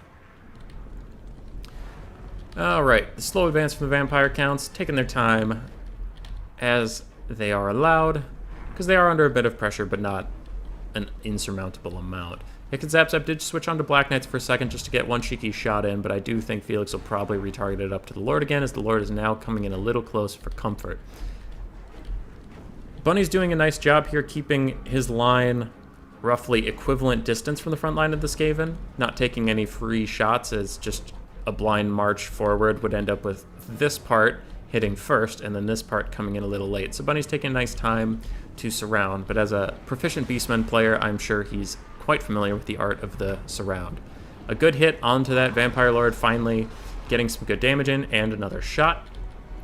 Excellent stuff there, and some Skeleton Warriors getting a little too close to Poison Wind globes and taking some damage for their efforts. Now we have some Black Knights behind in the trees. If they do end up running into those trees, I think they will find some nasty surprises, but we will see there. Clan Rats taking a bit of their own friendly fire. A tough thing for them. And I think I've mentioned it in a video or two before, but Poison Wind Globes are risky in this matchup, because, I mean, they're almost always good, but if the enemy just brings a zombie front line, if you use Poison Wind on them and your own Clan Rats, you'll do more damage to your Clan Rats, because zombies are only worth 100 gold, and they're unbreakable, so you'll break your own front line quicker. So that could be an issue, but since Bunnies has so many Graveguard and Black Knights, the Poison Wind will probably get their value here. Some bats just jumping out at Ikit Zap Zap to try to get it to stop from firing for a while, but it's pretty good at tanking through that and still firing while under attack. I've noticed the Ikit Zap Zap crew does not rout easily. And we can see here that they're getting some good hits onto the Von Karstein Vampire Lord, even while they're under siege. Now the Sterns have been trying to get involved, as Skeleton Warriors and Fellbats have been dispatched by Rat Ogres and Poison Wind. And Black Knights have come in through the trees to try to get on top of this Warp Lightning Cannon, but the Storm Vermin with Halberds, Council Guard, are right there to stop them. Double White King coming in. I should see 2 Scab Scythes coming down to take care of some of the Council Guard models, but we'll see. It looks like they're just going to get into a fight with Deathmaster Snitch and an Assassin, which will be bad for the 2 White Kings unless they get some support. Here we have Clan Rat Summon to come support support Deathmaster and the Assassin, who are not the 2 I thought would need the support. An Overcasted Flock of Doom coming down on the Council Guard does do good damage, but not enough to kill them outright or anything like that. The double White Kings are getting absolutely worked on by Deathmaster Snitch and the Assassin. I imagine Assassin's Trophy has gone down onto one of them, and maybe Rival High Talisman on another. Now, Poison Wind Globes are trying to offer some support. They are unfortunately hitting their own Gunner Runners with poison, but they're also hitting the Graveguard with great weapons, so not at all a bad trade. On the backfield, the Skaven front line has been running, and they are getting easily chased off by some Black Knights, and summons from both sides are coming out, so it's hard to tell what's even real in this area. Over here, the Feasters in the Dusk and some Black Knights are fighting Rat Ogres, very soon to rout them off, and it looks like the Vampire Counts finally have broken the front line in one area that they can push in. Now the 2 White Kings have gotten away from Deathmaster and the Assassin. Good play there. They were certainly not winning that fight. And all around, it is a very close battle at this point. Now the Skaven have lost one flank, but the front they're holding quite well, and this left flank they've won. So they won one, tied one, and lost another. So even trade by definition. A lot of Overcasted Flock of Dooms coming down, focusing mostly on the Council Guard. That is good play. The Flock of Dooms do good damage to them despite their armor values. Skaven Poison Wind throwing in here, mostly hitting Vampire Counts units, which is good, and the Skaven units they are hitting are either low entity counts or single units, so that is fine. A very nice breath attack coming in from Deadly Bunnies on top of this Plague Priest, doing about 1/4 of his health, which is quite good. Black Knights in the back, just making sure no front line comes back to help the Skaven, and these Rat Ogres are also going to rout off. So, Skaven main assets are fine and dandy, but a lot of their support units have been taken care of. Interesting position to be in. The Vampire Count's main units are all injured, but they do have some healing left to give on their healing caps, so they can also get back to full health. The Sternsmen are probably going to disintegrate quite soon here, and that's going to be a lot of the staying power of the Vampire Counts gone. Black Knight's just trying to clean up this flank that Felix tried to reinforce, but Poison Wind throwing in is going to probably finish off the leadership on these globes if it affects them, and it does, and I think that will rout them off. Very close game so far, actually, though. I'm not sure at all who is in an advantaged position. Now, the Poison Wind Globes are compromised, and usually in this matchup, if your globes ever get compromised, they're going to stay compromised. It is very hard to get them back, considering the undead do not break, and the undead have plenty of summons. So I don't think we'll see too many more effective Poison Wind throws in this game. Another nice breath attack coming down, taking the Plague Priest to half health. Good job focusing him, honestly, by Deadly Bunnies. The Mortis Engine effect is very good, 90 armor is very good, and he can be quite difficult to take out. Poison Wind Globes throwing in on their own Clan Rats, but I believe since that is a summon, that is perfectly fine. And Deadly Bunnies, looks like he is focusing mostly on this little hero blob fight rather than cleaning up these Poison Wind Globes, which I think might be a mistake, and here he comes to rectify that mistake. A nice charge from the rear by the Dragon Lord, and those Poison Wind Globes are going to rout very quickly. Black Knights sweeping the back, just trying to make sure everything keeps running. Are those Graveguard? Nope, Skeleton Warriors. Okay. If you had Graveguard running off in the middle of a field to chase off Poison Wind Globes, that would be a waste of funds, in my opinion. Someone over here trying to save their own fur, but it seems unlikely. And a beautiful Scab Scythe coming down, doing a lot more damage to those Council Guard. They're down to 49 models, 48, and low health. So if they take any more damage, they will lose more models. Black Knights here are going to make sure that these Poison Wind Globes don't come back this time. And some Black Knights getting an invocation of the heck. Now, Rat Ogres fighting 2 White Kings. The Rat Ogres will lose that quite badly. But maybe they'll get some damage in on the way out. We will see. The Hero Core for the Skaven, as is typically left for them, coming in to try and carry the day. Now, Deathmaster Snitch and the Assassin will be extremely effective against these 2 White Kings, so it's mostly going to be this Dragon Lord versus the world, I think. I don't think the White Kings are going to get a terribly large amount of value in this late-game Sigil entity fight. Wait, the Plague Priest has a Mortis Engine effect? Yes. The Bell Seers do not, but the Plague Priest does. Another nice Dragon Breath from Deadly Bunnies, though now with that being the third one, he is out of Dragon Breath and will now have to rely on melee prowess. A nice Deathmaster Sigil coming in. As soon as the Lord lands, he is going to stay here, but that being said, Deathmaster Snitch is taking some work and slightly flanked And he is not immune to psychology, so that is probably going to be a terror route here. Yep. And he is going to terror route. If Deadly Bunnies can officially route him, he has a full unit of Black Knights here ready to chase off that assassin. Now the Von Karstein Lord did overextend a little bit with some attack animations and is now going to pull away from that assassin. Deathmaster Snitch has rallied, but is immediately going to get hit in the face by a White King or two and do some good damage on the way out, but maybe route. And if he routes, he ain't coming back. Some Rat Ogres have rallied and immediately broke, as is the Skaven Way. And the Von Karstein Lord is quite injured. But Deathmaster Snitch has fully rallied and is back in some support, so probably won't be going anywhere again. The Council Guard are down to 5 models. Very little health, but technically still here, technically still giving that Guardian, and this is an absolutely close last part of the game. The balance of power is slightly favored for the Vampire Counts, but I think it could go either way at this point. Deathmaster Snitch is looking for some last good hits on the White Kings. Their health is so low that his scaling damage is doing a lot. But he is so close to breaking. He has 3 leadership, and there's a giant dragon right next to him, and he might get terror routed again. We will see. The White King's fighting, but disintegrating slowly. Black Knight's going to pull out in front of their cycle charge. And I wonder if the Von Karstein Lord has any mana left to zombie summon. Zombie summons would be good at tarpeting this little area. And oh no, some Poison Wind Globes are coming back. That could be terrible for the vampires. Skeleton Warriors are trying to chase him down, but something went wrong there, while Deadly Bunnies was clearly microing this very important central engagement. Deathmaster Snitch right on top of these White Kings, but can't seem to get a hit in. And he cast the Deathmaster Sigil, but I think he did a lot of damage to his own clan rats, and he's going to rout them off. Now Deathmaster is running, and he is dead, and that is terrible for the Skaven. It looks like he did get one last hit on a White King, or he fully disintegrated away.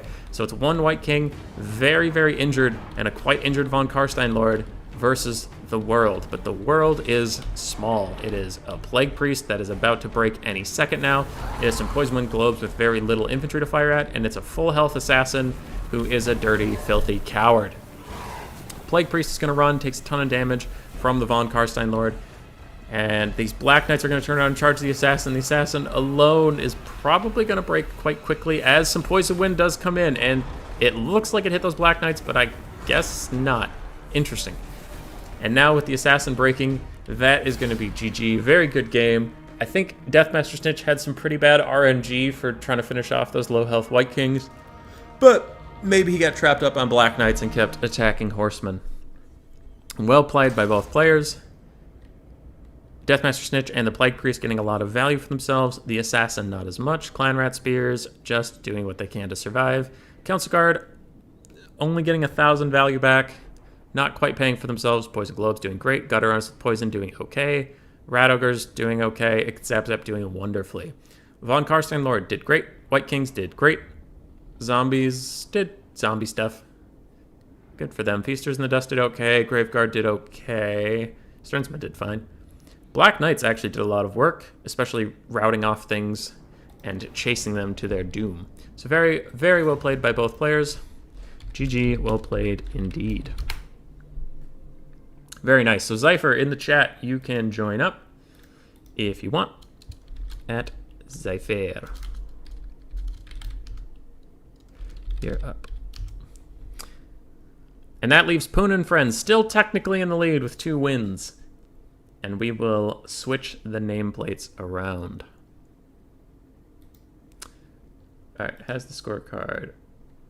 So we will go with Poon. 2. And in case you haven't noticed, I'm just leaving the current king up there because, I don't know, it seems like the easiest way to handle this. Bunnies 1. Perfecto.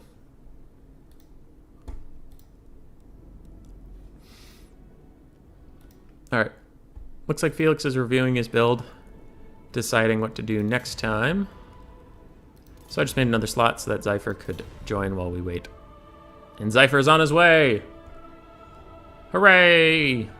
After Zypher, I believe, we have TN, and then it's open if anybody wants to join. Anybody wants to join, just go in the Discord or honestly in the YouTube chat. Just say, I want to play next. I will add you to the list. Otherwise, I will play after TN.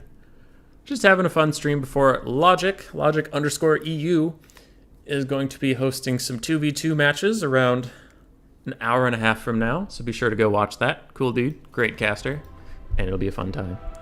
Beastmen ban Wood Elves, Vampire Counts and pick map. Any map. I don't play a ton of Lizardmen, but that Golden Rush has got me before. I don't know how to build around it right, I don't think. Zypher can't see the lobby. Zypher. I will friend you.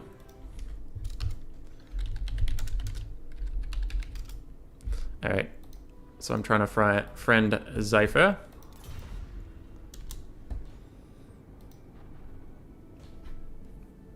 And we will get his arrival. There you are, confirmed. And I should show up now. Also, your pick, your Steam profile pick is great. I love it. I would say that made me laugh, but you all can hear me and you know that's not true, but I laughed inside. Bunnies picked BM band VC. Still need a map. But FYI. Troll Country. Troll Country is going to be our map. Nice and small so the beastmen don't have to bother with all that faffing about. They can just get to the killing.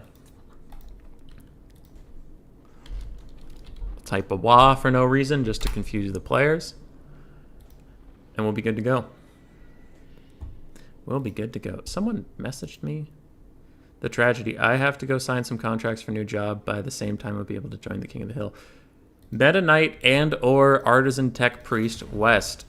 Apparently with a new job. Very excited for him. That is hype as fudge. I just got distracted by something in the game for a moment. But if you're listening to this out there anywhere, good luck out there, buddy. I'm proud of you. Artisan's always been a cool dude. Part of the CC3 clan, which I don't exactly know what that is, but I'm sure they're a fantastic bunch of lads. Or if they're not, then I'm on stream saying they're a bunch of fantastic lads, and I'll be canceled soon. But that's the risk we take. Zypher playing High Elves into Beastmen on Troll Country. That's a bold proposition, Cotton. I suppose with like a heavy cav rush or something you could be fine, but I don't know. I don't know the High Elves as real melee grinders. We could see the elusive Phoenix Guard box. Maybe a Star Dragon. Alright, my prediction for Zypher. My completely serious, real prediction, because I know High Elves super well. I am a High Elf expert. We're going to see a Star Dragon. We're going to see 2 Sword Masters, 2 Phoenix Guard, some Dragon Princes, 3 Spearmen, and the Lord is going to be Tyrion. No caster. And if I'm right, you all have to give me $35. A collective $35. Not every single person gives me $35. I'm not unreasonable. But a collective. And now I need to think of more dad jokes. Because I can't look at the internet. It's cheating. It's cheating and bullshit. Deadly Bunny's already ready. Zypher's still thinking.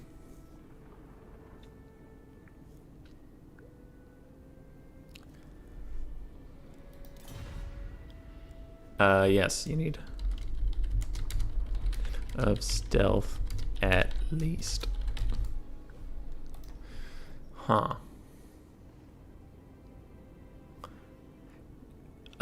Dad jokes are so much easier in the moment when like something happens and you can just turn it around on someone. Like especially when someone says something. Need to think. High Elf Connoisseur from Swiss Pikeman. Swiss Pikeman? Where were you when we kind of had the Swiss Pikeman build? Felix took Empire and went Halberdier, Spearmen, and Handgunners into Lizardmen. No cav, nothing fancy. What about stealth? Deadly Bunnies, you need at least 1 stealth unit, you silly bugger.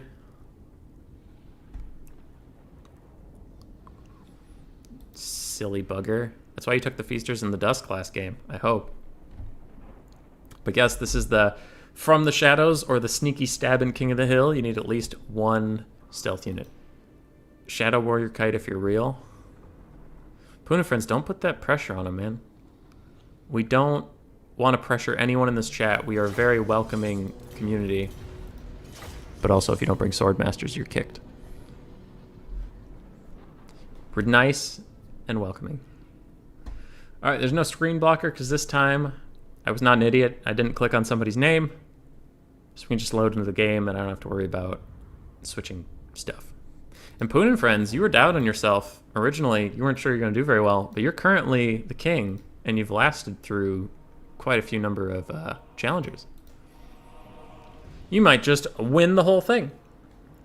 And for anybody who cares, there's no real prize for this tournament, though on my Discord I do have a standing prize for the first person to win 5 events, whether it's a speed run, whether it's King of the Hill, whether it's a challenge event. First person to win 5 gets $50. I think the current leader is Anticity for winning 3 speed runs. And the closest is 2, I believe. Bobman and some other people have 2 from the Faction Face-Off events.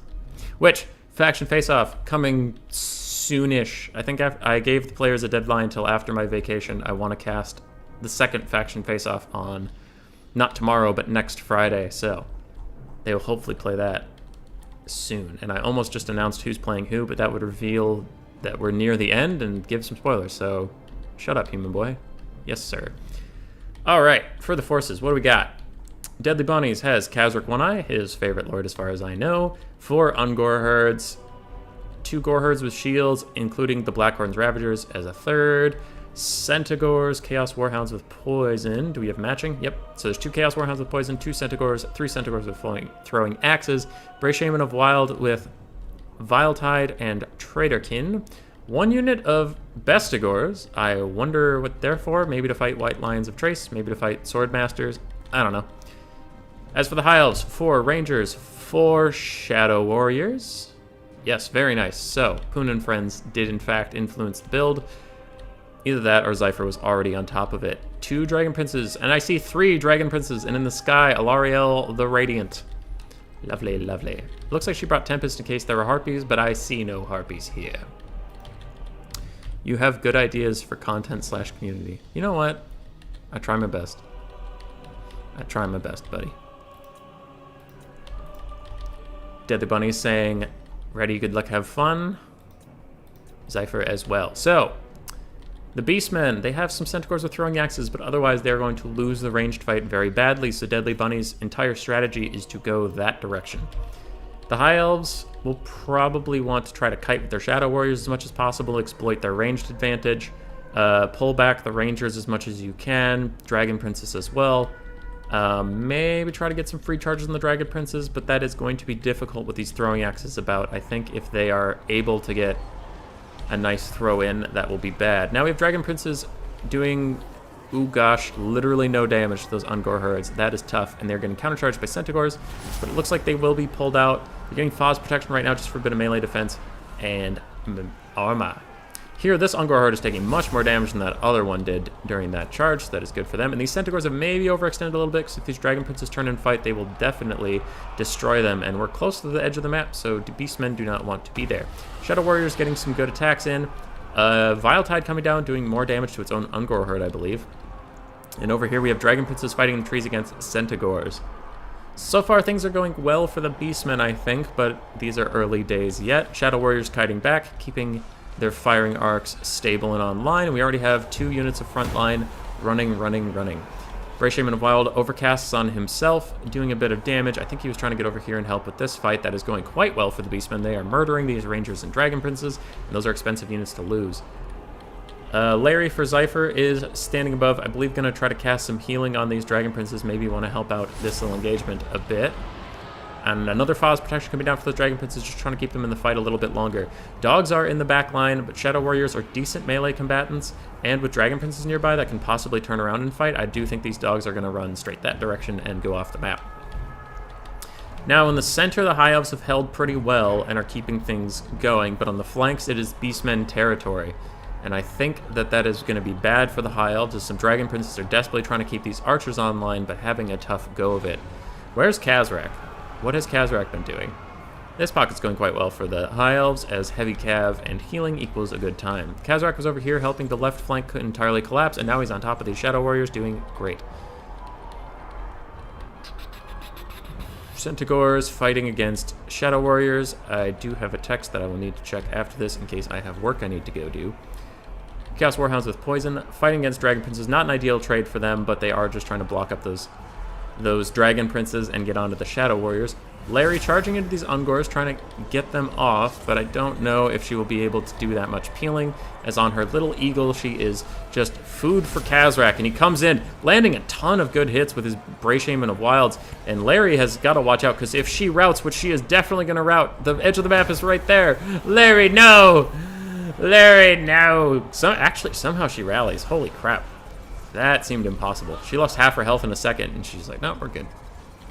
Though I guess as a Skaven player, I'm a little stunted on knowing how leadership works for everybody else. Shadow Warriors are kiting around pretty well, and considering the massive amount of Beastman pressure, well played by Zypher to keep these guys going even this long, but it looks like his time has run out, as there are no more blocking units. Even your Lord is about to rally, not rally, but run off the map, and she shatters? Okay, alright, she shatters. I think army losses had maybe kicked in or something, but that was weird to go from breaking to shattering that quickly. But well played by Zypher. He indicated that this is maybe not his most usual matchup, and still doing decently well against Deadly Bunnies, a very proficient Beastman player and a dangerous foe on a small map. GG. Well played. But the Shadow Warrior kite was pretty funny. Poon and Friend saying, you tried to kite Beastmen once against Turin, and it did not go well. Imagine if he had spawn summons right there. Yeah, Turin's pretty good. Turin is, in fact, not bad. Okay. My text was not work-related, so I am good. Who's next? What's going on? Where am I? Do I smell toast? Alright, we have TN. TN.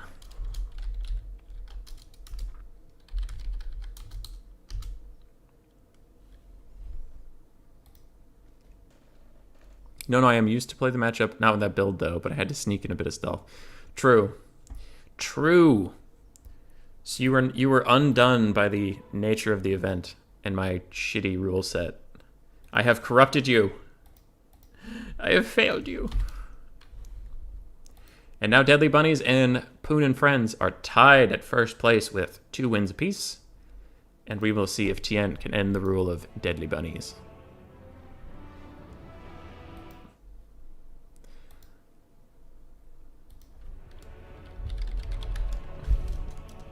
No Beastman, no VC. Pick 1, ban 2, pick map. We're doing the pick 1, ban 2, and that's not in the favor of the king on top of the hill. Normally, like, pick 3, ban 1 is better, pick 1, ban 3. But I thought, since I'm also letting them pick the map, 2 bans was appropriate, because as we saw there, Deadly Bunnies could pick Beastmen and then a very, very small map to fight on. I thought it'd be interesting. We could maybe get some more maps, because I'm not forcing it, and by announcing it, I might curse myself, but they can pick any map, so we could get some disgustingly awful maps, like Fall of Man or something dumb. I don't know. But whenever I'm on the spot, I always just go like Eshin, Toothgrass Hill. That's about it. Mortis Wastes. I am what the youths call boring. And also, if there's one thing I know about the youths, they enjoy being called the youths. Frickin' kids with your TikTok and your Instagrams. Back in my day, if you wanted to send a dick pic to somebody, you had to print it off on a photocopier and nail it up in the town square, and then the crier would rally the attention of the peasants. But no, now you have the internet. You damn hooligans.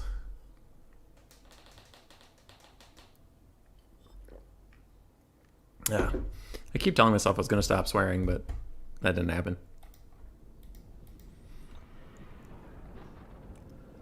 That did not happen at all. Bunnies, what pick to ban map, please? Devastation of Ostermark. Hey Poon, you never know. Tomb Kings, ban vampire counts, and Dowie map is Womp Rat Gulch. I have no idea what this is. Should be hype. I didn't even know Womp Rat Gulch was a thing. What is that name? What is that name?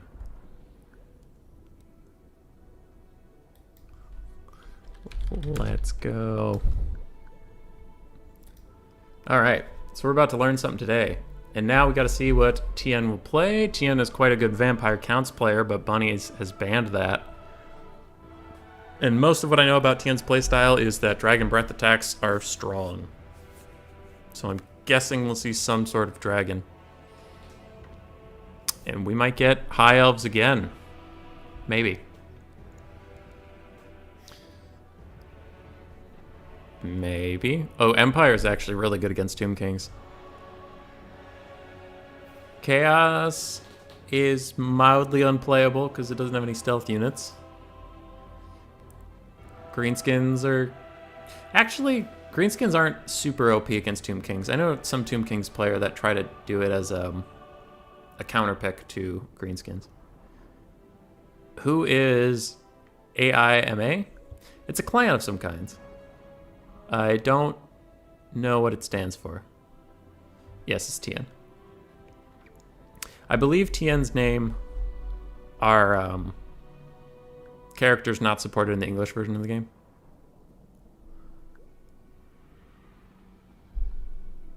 Deadly Bunnies saying that the bans were not in fact targeted. They were just lucky because yes, Tien is quite a good vampire count player.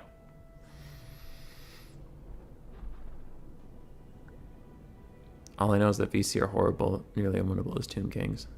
Is that true? I don't know if I've ever seen Tomb Kings fight vampire counts, and maybe that's the reason. I used to bullseye Womp Rats in my T16 back home. Hey, thanks, Luke.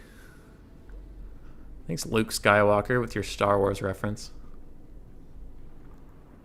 I caught that. I'm not always an idiot, just like usually. Oh, God. I hated the new Star Wars movies. I know that's not even a controversial opinion. I just think they were so bad. Because I have a nearly famous rant about them because I get mad about really dumb nerd shit. Really dumb nerd shit. Like, here's why I didn't like the 7th movie. All right. 7th movie, some people were like, it's an exact remake of 4, which it was, and I thought that was dumb, but that wasn't why I hated it. Why I hated it was that in the books, oh yes, the books. Oh, we read the books. Yeah, I'm that kind of nerd, and it's a bad time. So, in the books, the Empire built the first Death Star, right? And they had the whole galaxy's worth of taxes. And they built this Death Star, and it kind of emptied their coffers. Then the Death Star got blown up. So then they owed a bunch of money to banks and stuff. And were having a hard time like paying off their debts, so they were going to build another Death Star, and they were like in horrible financial trouble, and it was really tense for them. And then the second one got blown up, and then they were completely screwed, and the Empire would have collapsed even if the Emperor hadn't died in that explosion. So with that all being true, it was really dumb that the Third Order, some random neo-Nazis living on a moon, could get the financial backing somehow to build an even bigger Death Star that could blow up 5 planets at once. And even dumber than that was that planet was in view of all 5. I guess the New Republic just had 5 planets. All 5 of the New Republic planets. Like, they could see it. They could point at it and be like, hey, does that look like a friggin' Death Star? You know, the thing we fought to exist? You know, the founding moment of the New Republic? Nah. They're just building a moon. They're just building a moon. It's a normal thing for neo-Nazis to do in space. They just build moons, right? Oh, shit, they blew us up. How could we not see this coming? I don't know. As soon as that happened, I was like, this is the dumbest movie I've seen in my entire life. And then I think I don't remember if I watched The Last Jedi. But if I watched any of it, I didn't finish the movie. And then the 9th movie I didn't even watch because I heard Palpatine came back as like a clone ghost, and I heard that like Leia flew through space or something. I don't know, it just sounded dumb. I lost the plot, guys. I'm sorry. And I used to love Star Wars, clearly, because I read some freaking books about it, and I grew up with the first 3 movies. And not the first 3 like the 1980s ones, but like, you know. Crap, why am I forgetting it now? Oh, The Phantom Menace, The Clone Wars, and Revenge of the Sith. I was like 8 years old when those came out, so I was in the perfect audience. I was in the perfect audience for that stuff. All right, so not Swamp Rat, it's Womp Rat Gulch. It just looks it looks like Iron Sand Desert, but with cliffs on the edge. Interesting.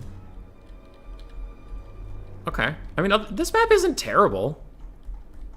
That deployment zone is a little funky. Just because like this team gets a hill and like a gulch that they can sit in, and this team is just out in the middle of nowhere. But yeah, I mean, Tien has a nice place for these mortars, which is good, but his Tempelhof Luminarch has to be awfully close to the front line, the front of his deployment zone, to be able to fire at all. In the back, he has 2 Knights of the Blazing Sun, very good here. Silver Bullet handguns. And Sigmar's Son, Swordsman frontline, Spearman. Swordsman, Spearman, Spearman, very nice.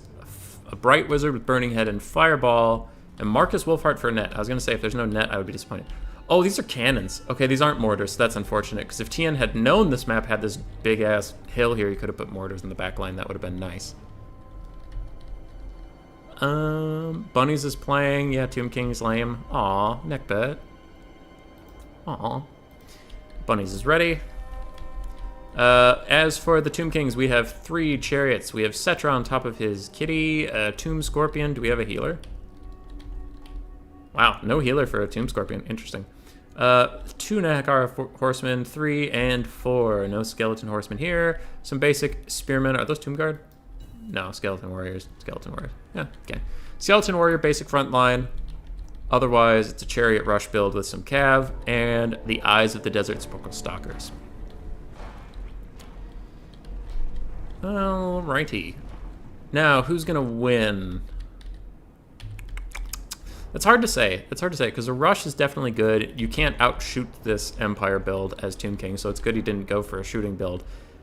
But I still think Tien has a lot of good tools against what's going on here. The Luminarch of Hysh is going to do well against Cetra if it can get a shot off. Marcus is going to do well against Cetra if he can follow up on the Luminarch of Hysh and do his scaling damage. He has nice nets, which he's going to have to use one of them right now because he is way too close to those Nahakara horsemen. Zypher, you have a good dinner/lunch, and thank you for playing. That was very nice of you. Marcus is going to cast a net now, and those Nahakara horsemen barely avoid it. Now, if they enter that circle at any point in time, they're still going to get netted, and I believe the cannons are going to try to support him on his way out of here. If this is the Tempelhof Luminarch, it might want to cast his net on those Nahakara horsemen just because Marcus is in such trouble. Now there are handgunners teeing off into here, and the Tomb Kings are taking a lot of damage on the advance, and that was a risky shot. If the Tempelhof Luminarch barely overshot and hit Marcus, that would have done a lot of damage, and that's happened to me too. Tomb Guard are throw against fire magic? Yeah. I was just curious if they were, because normally you see, if you're going to see skeleton blanks, you're going to see skeleton spearmen. So when I saw the little sword icon, I was like, no, it's Tomb Guard. But Marcus is standing and fighting these Nahakara horsemen, probably having a tough time pushing out with his low infantry mass. Knights of the Blazing Sun running around the backfield, keeping these Nahakara horsemen at bay, but it looks like the Empire is already a little bit under pressure and under a lot of stress. That being said, 1 chariot's already dead, 1 Nahakara horseman's almost dead, so their advance has not been free. Eyes of the Desert falling a little far behind, but coming up now. Poon and Friend saying, Did I miss something? Well, if I said something dumb, you'll have to inform me, and I will deeply apologize. For now, the Empire swordsmen are fighting. they're going to run out there and beat up these skeleton warriors as they can actually win that fight, something that is very new for the Empire. And over here, we have some chariots pushing through these spearmen, getting right on top of these cannons. That's going to be dangerous for Tien. And Marcus gets punted by Cetra, and Cetra just immediately turns away. He doesn't want to look at him. Tomb Scorpion taking a ton of damage. And while things have looked good for the Tomb Kings, looking around, they have taken a lot of damage. And now a Burning Head's going to come down. I think these swordsmen and spearmen should pull back right about now. Otherwise, I think that head is going to curve into them. Oh, yeah. No, it's going down the Empire lines. No! Oh, no! Sigma, bless this ravaged body. All right, some chariots have gotten on top of these cannons. It looks like they took them offline, but I am unsure. Their flag is really far behind wherever their unit is. I actually have no idea where that chariot flag is. Looks like it's way down here.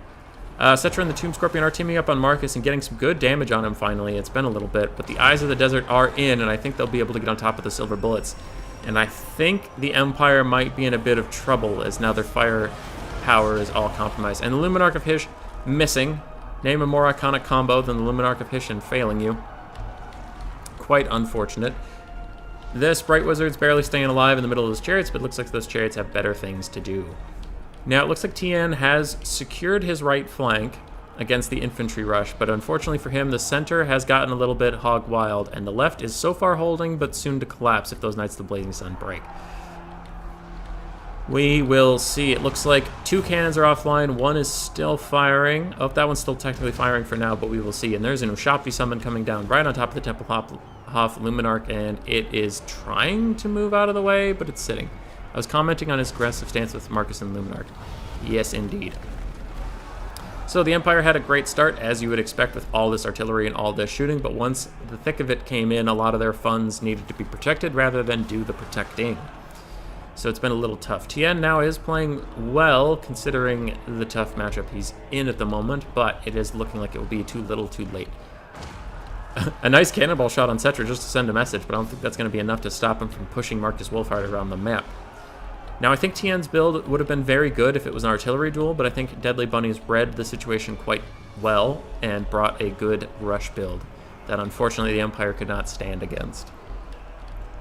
Hindsight being 2020, I'm sure Tien knows what kind of build he could bring to beat this Tomb King's build, but it's obvious that he just expected the wrong thing, which happens, and it's not a bad build by any means. I do like the Marcus Wolfhard pick. I like the double nets. It's all very nice. Blazing Suns are a good pick. And GG, well played. GG, well played.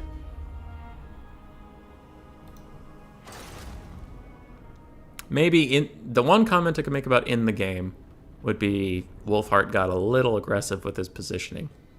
But otherwise, pretty well played by Tien in what I would consider to be a build hard counter. Because there's just too many cav, too many chariots to get through. But well played by Deadly Bunnies. And Deadly Bunnies will take the lead. And Poon and Friends is knocked down to at least 2nd place. The poor lad. And now I think we are out of combatants. Unless somebody wants to pop in, I will have to fight the Deadly Bunnies. And then we might call it a stream unless anybody else wants to show up. Someone. 0. Bunnies. 3. Oops, not 23. 3. Okay. Why is that glowing orange? Whatever, I don't care about that. Looking in my general chat, I don't see anybody signing up. Looking in the YouTube chat, all right. I will fight you, heathen.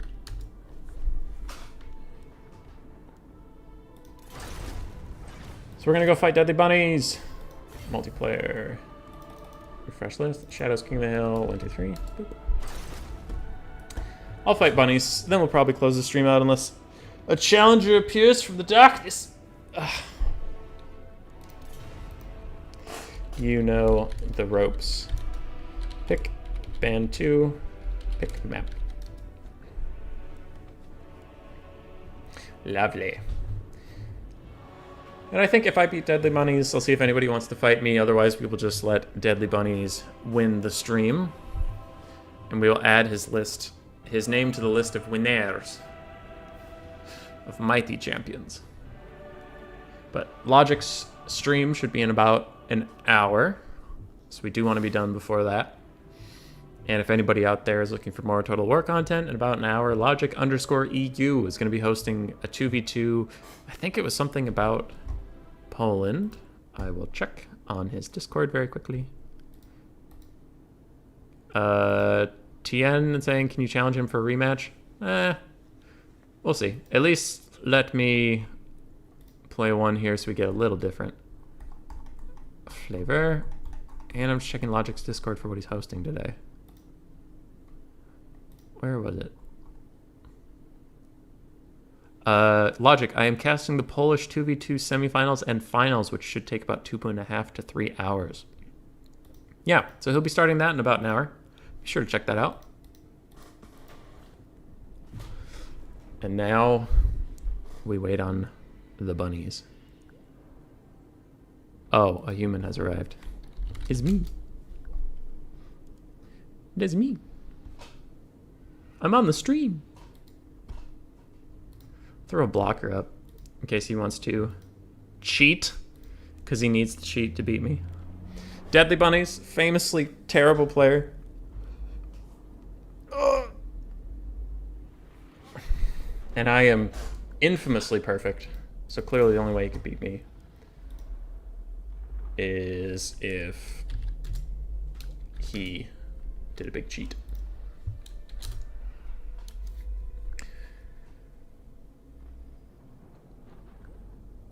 Toothgrass Hill. Okay. I'll go Skaven. Alright. We're gonna whoop his ass. So, I need one of those. Perfect. Perfect. Yep. Who's messaging me? What's going on? Dedicated tournament announcement. Everyone want to try out new toys? Sign up now. Oh, okay. Apparently Robane has a tournament up on the tournament server, but that's none of my concern right now. That.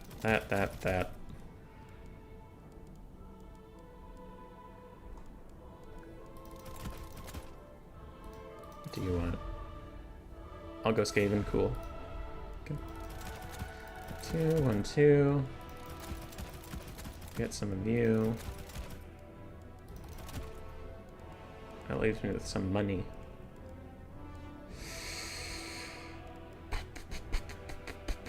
It's too many of these. That. No, that's bad. That's a dumb thing to do. Don't do that. Oh no, that leaves me with a lot of gold. Okay. I have too much gold. Skaven problems. That's too memey. It's memeing too close to the sun. That.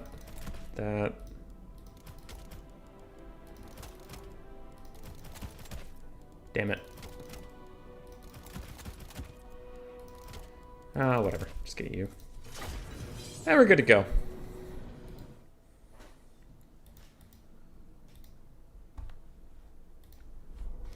And we're good to go. I wanted to meme, but this ended up being a little more meta than meme, unfortunately. But I meme too often, I think. I should try hard once in a while. Who has messaged me now? Promote other things. Oh. Okay. I'm just getting at everyone by people. By people. If Biblington's still around, I know he was talking about it. That, like, teaser thing or something dropped today. Is that why everybody's all hot and bothered? I'm not the most attentive of people. Oh, wait, shit.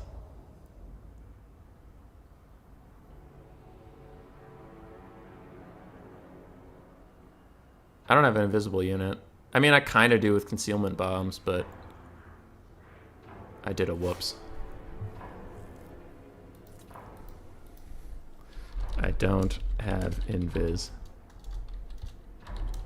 I'm a dumb person.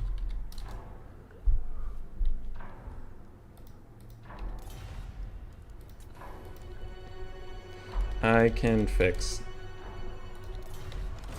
Alright, I'll concede defeat quick. Boom.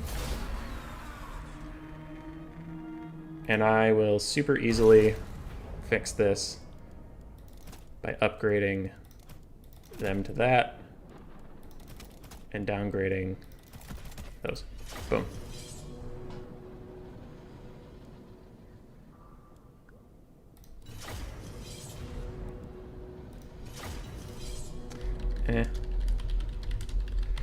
Okay. So, we have the same build. I just replaced some I replaced one of the Jezzails for the ROR because they are always invisible. And then I downgraded some Clan Rats of Spears into Skaven Slaves of Spears, and it was fine. So, it's the same build, and I honestly exited out so fast I didn't even see what Bunnies was bringing. Same build, got ROR Jezzails, downgraded some Clan Rats to Slaves. Okay, just so he knows, so that in the end screen it wasn't like, I get to see your build, but you don't know what I'm doing. Because that would be a dick move. Okie dokie. So we have direct lines of fire, so we don't really want to mess around with that hill very much. We want everything to happen down to the low ground. I'm a little close to this forest, so I am going to put some dogs in it just to look out for treachery. Put the rat ogres near them in case they need help dealing with said treachery. Now we need to set up the boys. Slaves, slaves, slaves. And we'll back them up with Clan Rats. I don't have any poison wind, so infantry clearing might be a little tough, but Jezzails are actually decent at that. Bunnies has not said anything of concern. Lovely. Lovely.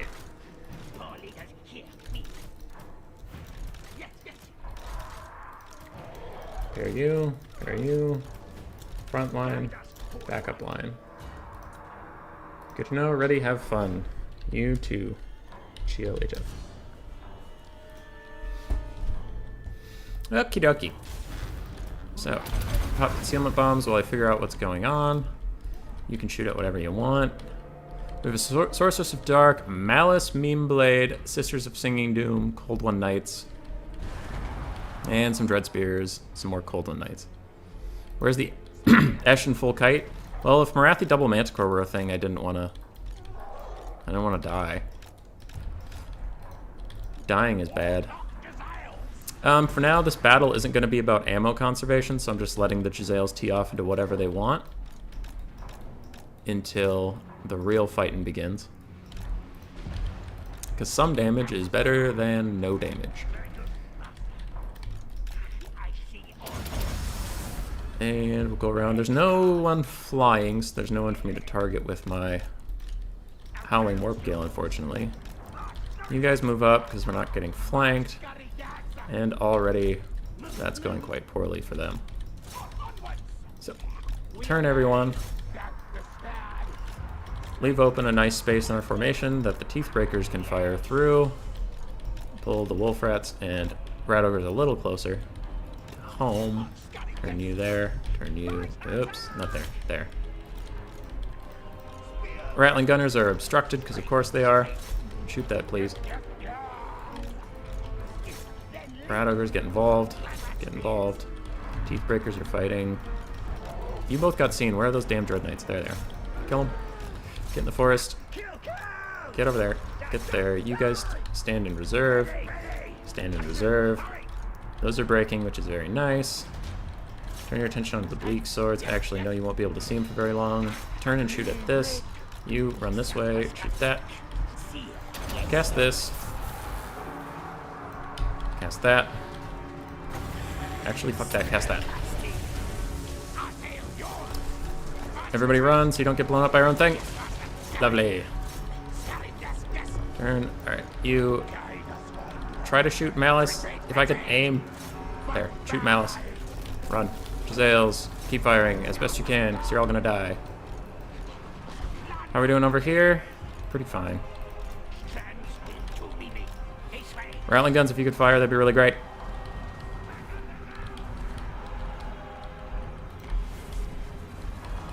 Please kill him. Kill Malice Meme Blade. Damn it. He made it through. This is getting a bit tricky already. Alright, so Malice has popped his crazy dark side. So now he'll slowly die on his own. In the forest, we're still fighting those Cold One Knights decently effectively, but everywhere else this is going to shit. The Grayseer has to run. Shoot him. Pull over this way. It's going poorly, but not terribly. Oh shit, the Rattling Gunners were rampaged. Did we kill the Sorceress? Looks like we killed the Sorceress. Get on top of those shades, please. You guys rally. Keep running from Malice, don't deal with him. You guys come over here, you run away. Come here. Have we dealt with these Dread Knights yet? I can't see anything. That looks like it's doing fine. Ooh, Malice running after the Grayseer. Keep going. Okay, dodge the shades and Malice. That is a lot to ask of me. Cast that quick. And we have dogs. I mean, those will kind of help. I really don't want to cast a Dread 13th on top of Malice, but I might have to, and that's making me sad. Okay. Oh, fine. I don't like it. Get away from me. A bit of a waste there, but had to keep him off or he was just going to kill us all. And he might kill us all anyway. Route off that pocket, please. You guys come back here. Those Witch Elves are going to be a real problem, too. Uh-oh. Uh-oh. That's going to be a problem.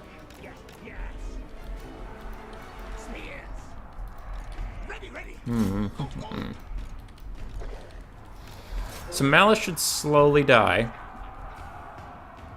on his own. Our halberds are going to fade, and that'll make the balance of power even worse for us. Pull you around so you can at least get a flank attack. These little guys are still firing. Good for you. Hey, the Grayseer's back somehow. Cast this just for the leadership debuff. Oh, damn it. No, die, Malice! Die! Shooting kite, shooting kite.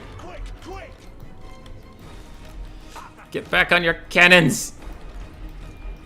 Pull, you, get over here. Pull back. How are we doing over here? Technically outrunning them. Perfect. Ah, Malice died! Suck it, Dark Elves! Okay. So, this thing's... What? You're not back online? Get back online! Shoot at that. Everyone else, go get him. Actually, turn to shoot at that. Are you, Giselle, still running? Keep running. You still running? Keep running. If you can't win, draw kite. Ouch. Go into them. Go over here.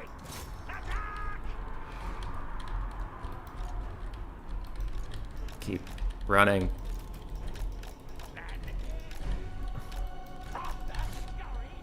I don't want to cast my leadership bell because I'm a little worried it'll overcast and kill my Grayseer. Cast that for the leadership and melee attack debuff. Alright. We have dogs. We have warp lightning. That's about it. It's looking pretty doomed. Turn to shoot that. Eh?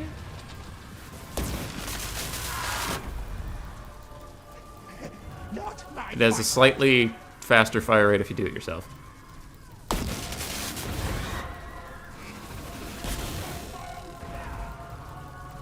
Come on.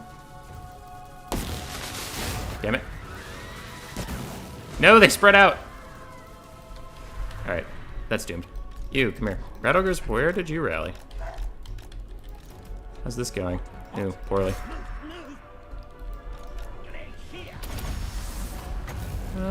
Leadership debuff. Cast this there before you die. Wow, those shades really killed him. GG, well played.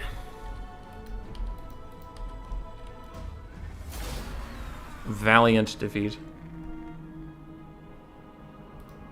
No Manticores was a little surprising.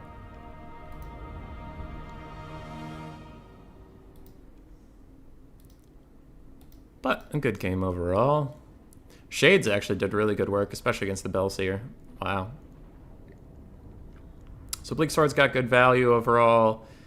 Dreadspears did fine. Sister Singing Doom did great. Both the Shades did excellently, and the Cold One Knights did not have a good time. Greyseer did okay.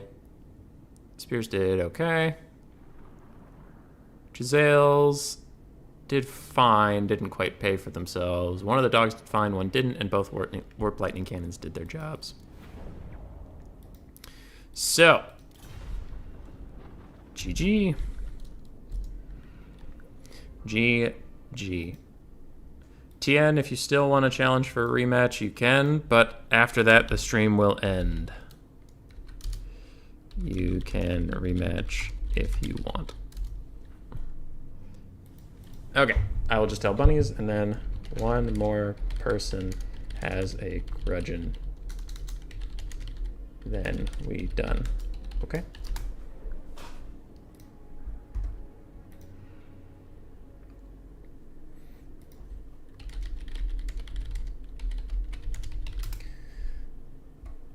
Okay. But for anybody chilling around, news for my channel.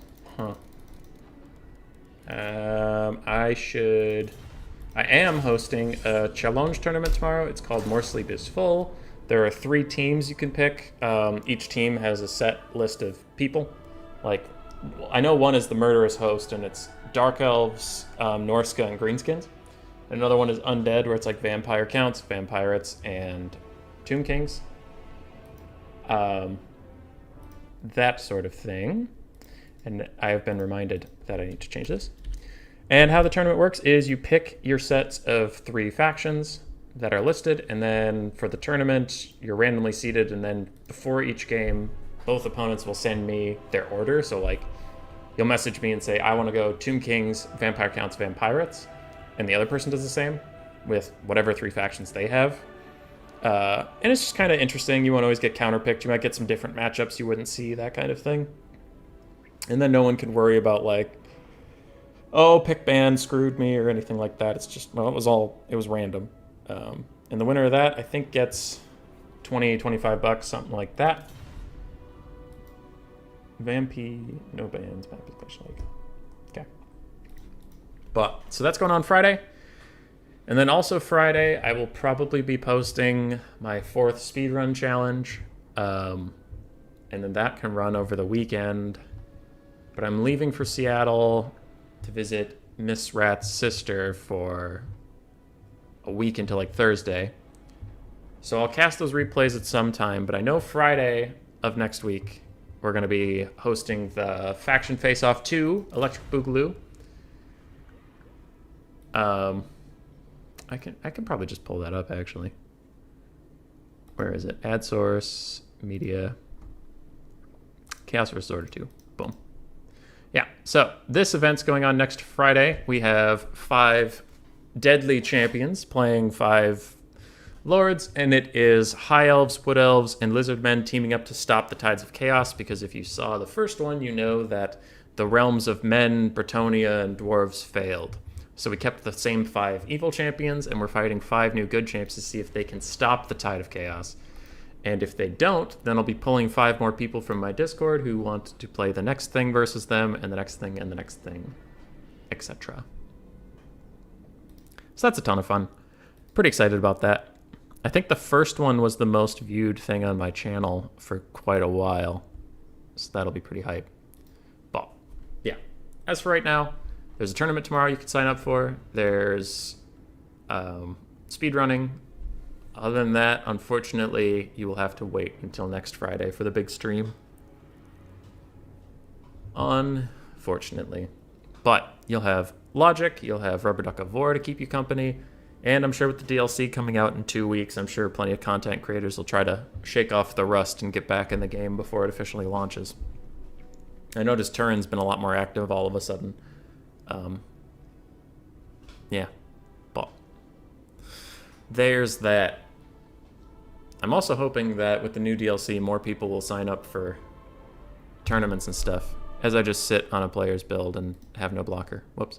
But I'm hoping more people sign up for tournaments.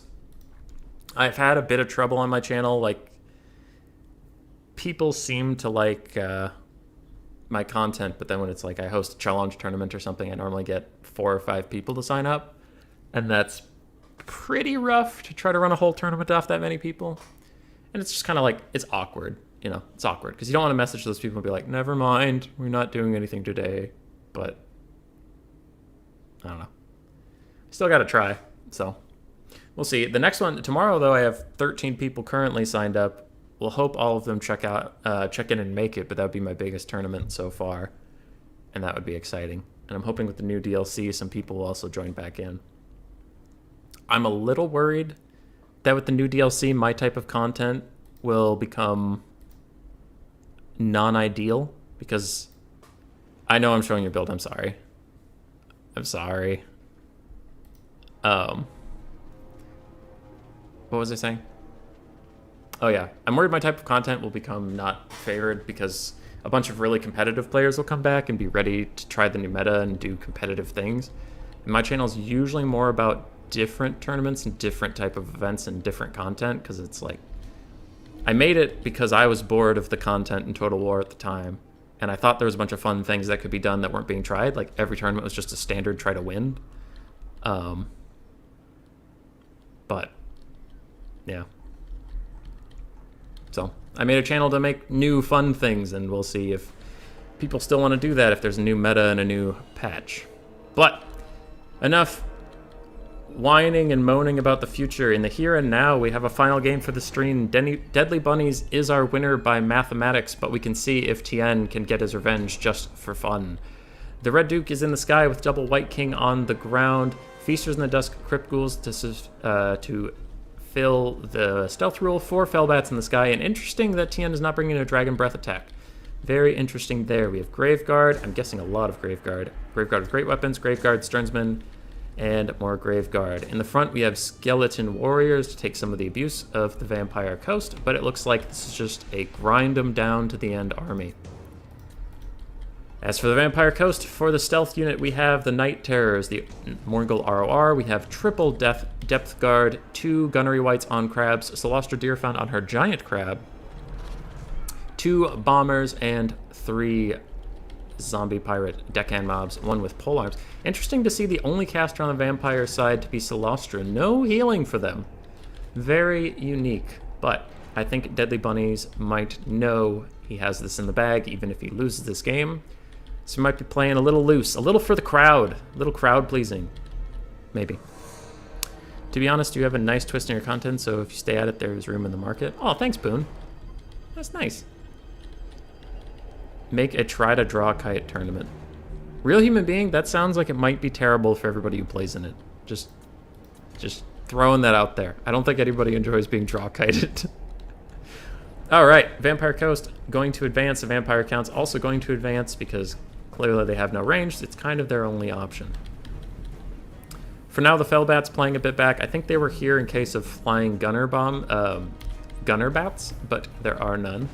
So now they'll be extremely useful at chasing off any routing units, he said sarcastically. Very funny.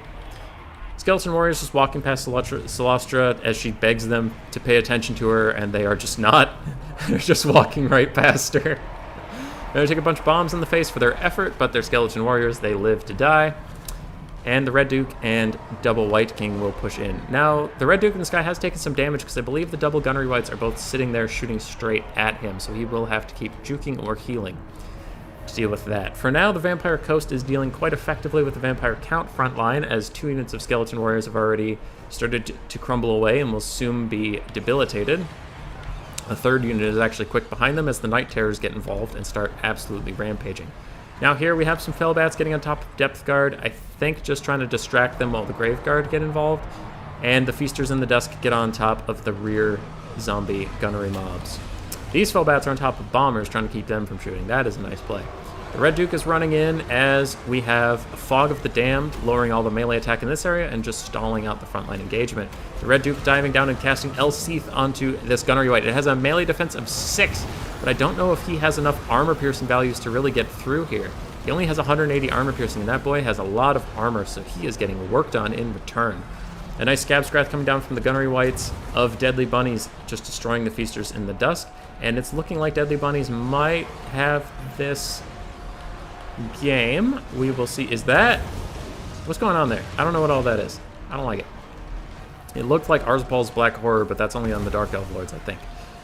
Here, the White King has come in to help the Red Duke and make sure he doesn't die, and now together they're beating the crap out of this Gunnery White, which is good for them. Another one pulls out, and remember, we have Celestra. We have no healing here, so that damage is permanent.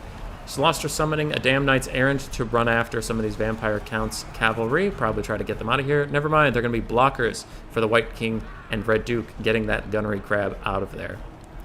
Now some more Vampire Count's cav coming in on the side, gonna finish off these deckhand mobs, and probably run in behind Celestra, try to pen her in. Maybe the Red Duke can do damage versus her, but again, he doesn't have the highest armor piercing values, and he is facing 3 gigantic crabs. Now the frontline fight has gone extremely well for the Vampire Counts. Graveguard are trading surprisingly effectively against Depth Guard. Depth Guard are a little haggard, apparently.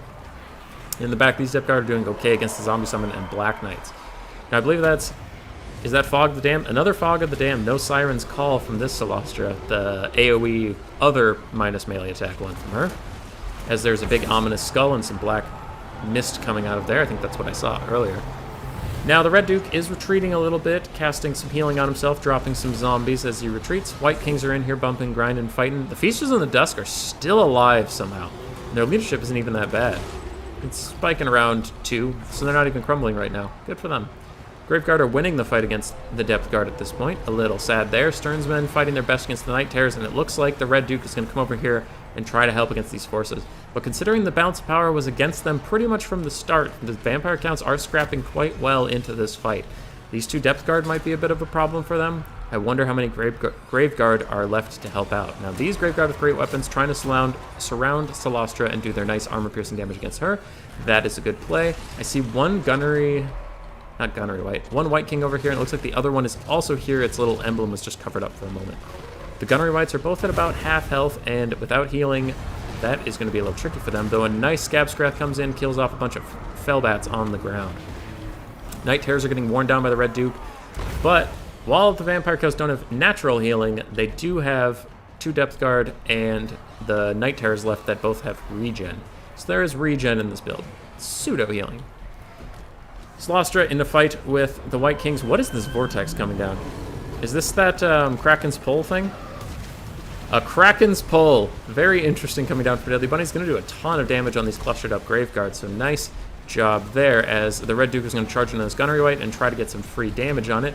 But nothing is ever free in this world, and they will swing back quite well. The Night Terrors have rallied with only 4 models left, and now the second Gunnery White comes in and does good damage to the Red Duke in melee. Very nice. And now it's pretty much down to Deadly Bunny's Triple Crab versus the Red Duke and 2 White Kings. And I think the Crabs have the advantage there. Plus with some Depth Guard coming in, I think they'll be okay. I don't see a lot of Graveguard with great weapons left to support the Vampire Count's push. So we get down to the undead versus undead grind. A zombie summon gets on top of these depth guard, but they're honestly healing off of it because they're in combat and zombies suck. Red Duke trying to charge back in. He gets countercharged from the air by that gunnery white, and that is going to be rough for him, especially with the Night Terrors on the back. He immediately pulls out. Very nice cycle charging here from TN. Good play, nice control. I wonder if his White Kings have any Scab Scrats left to just rip through these depth guard. Maybe that could be a good play, as some Grave Guard come in and try to help out. I wonder where his Winds of Magic are going to go, either more zombie summons or more healing on his Grave Guard. Both are pretty good options if you really want to keep these armor-piercing elite infantry in the fight. Really scrapping back from a massive deficit, in my opinion. The Red Duke has been doing great as a Song of Enthrallment comes down. He did have it this whole time. Zypher is back to see the end of the stream as Deadly Bunnies and TN fight for a revenge match. But it is looking to be going Deadly Bunny's way at this moment, despite the valiant efforts of Tien. Doing very well. And he might even take down this gunnery crab, but the other crab is sitting here peacefully, probably waiting to shoot in. As I did see a Scab Scrath come in, though I think it was from a gunnery white, judging by the angle it hit, mostly Grave Guard with great weapons. But a Scab Scrath comes in from the other side and deals some damage to the Depth Guard. This is really confusing to cast when there are 4 Scab Scraths going on. And now the Red Duke is getting hit from behind, down to 45 health and crumbling. I think that is going to be the end of him. I assumed I missed Human Boy stomping Deadly since he's apparently a perfect player. Yeah, I kicked success. I did great. Perfect. GG, well played from the Deadly Bunnies as Solostra curb stomps his last White King. Very well played by both players. Zypher retracting that message for some reason, but it was fine. And the Red Duke getting about 1,400 value, both the White Kings paying for themselves. Graveguard performing quite admirably as well. Black Knights and the Bats are having a hard time, but that's clearly because he expected to be fighting maybe some Scurvy Dogs, definitely some Gun Bats, but Deadly Bunnies had nothing of the sort. Just a heavy metal crab and axe slap fest. Well played by both players. A lot of fun to cast. Maybe next time don't bring 4 friggin' Scab Scraths. GG, well played. Thanks, both of you. And that is going to be the end of the stream. Ladies and gentlemen, in about 20 minutes, Logic_EU, go check out that channel as he will be casting some 2v2s, semifinals and finals for some sort of event. And that'll be a good time. Thank you, everyone who played today. I just kind of wanted to fill a streaming slot. I was bored today, and you all make it worth it. Thanks for watching. Be sure to join the Discord if you're not. Join our events, join our challenges, help grow the channel. I love you all, and goodbye. Yep. Perfect.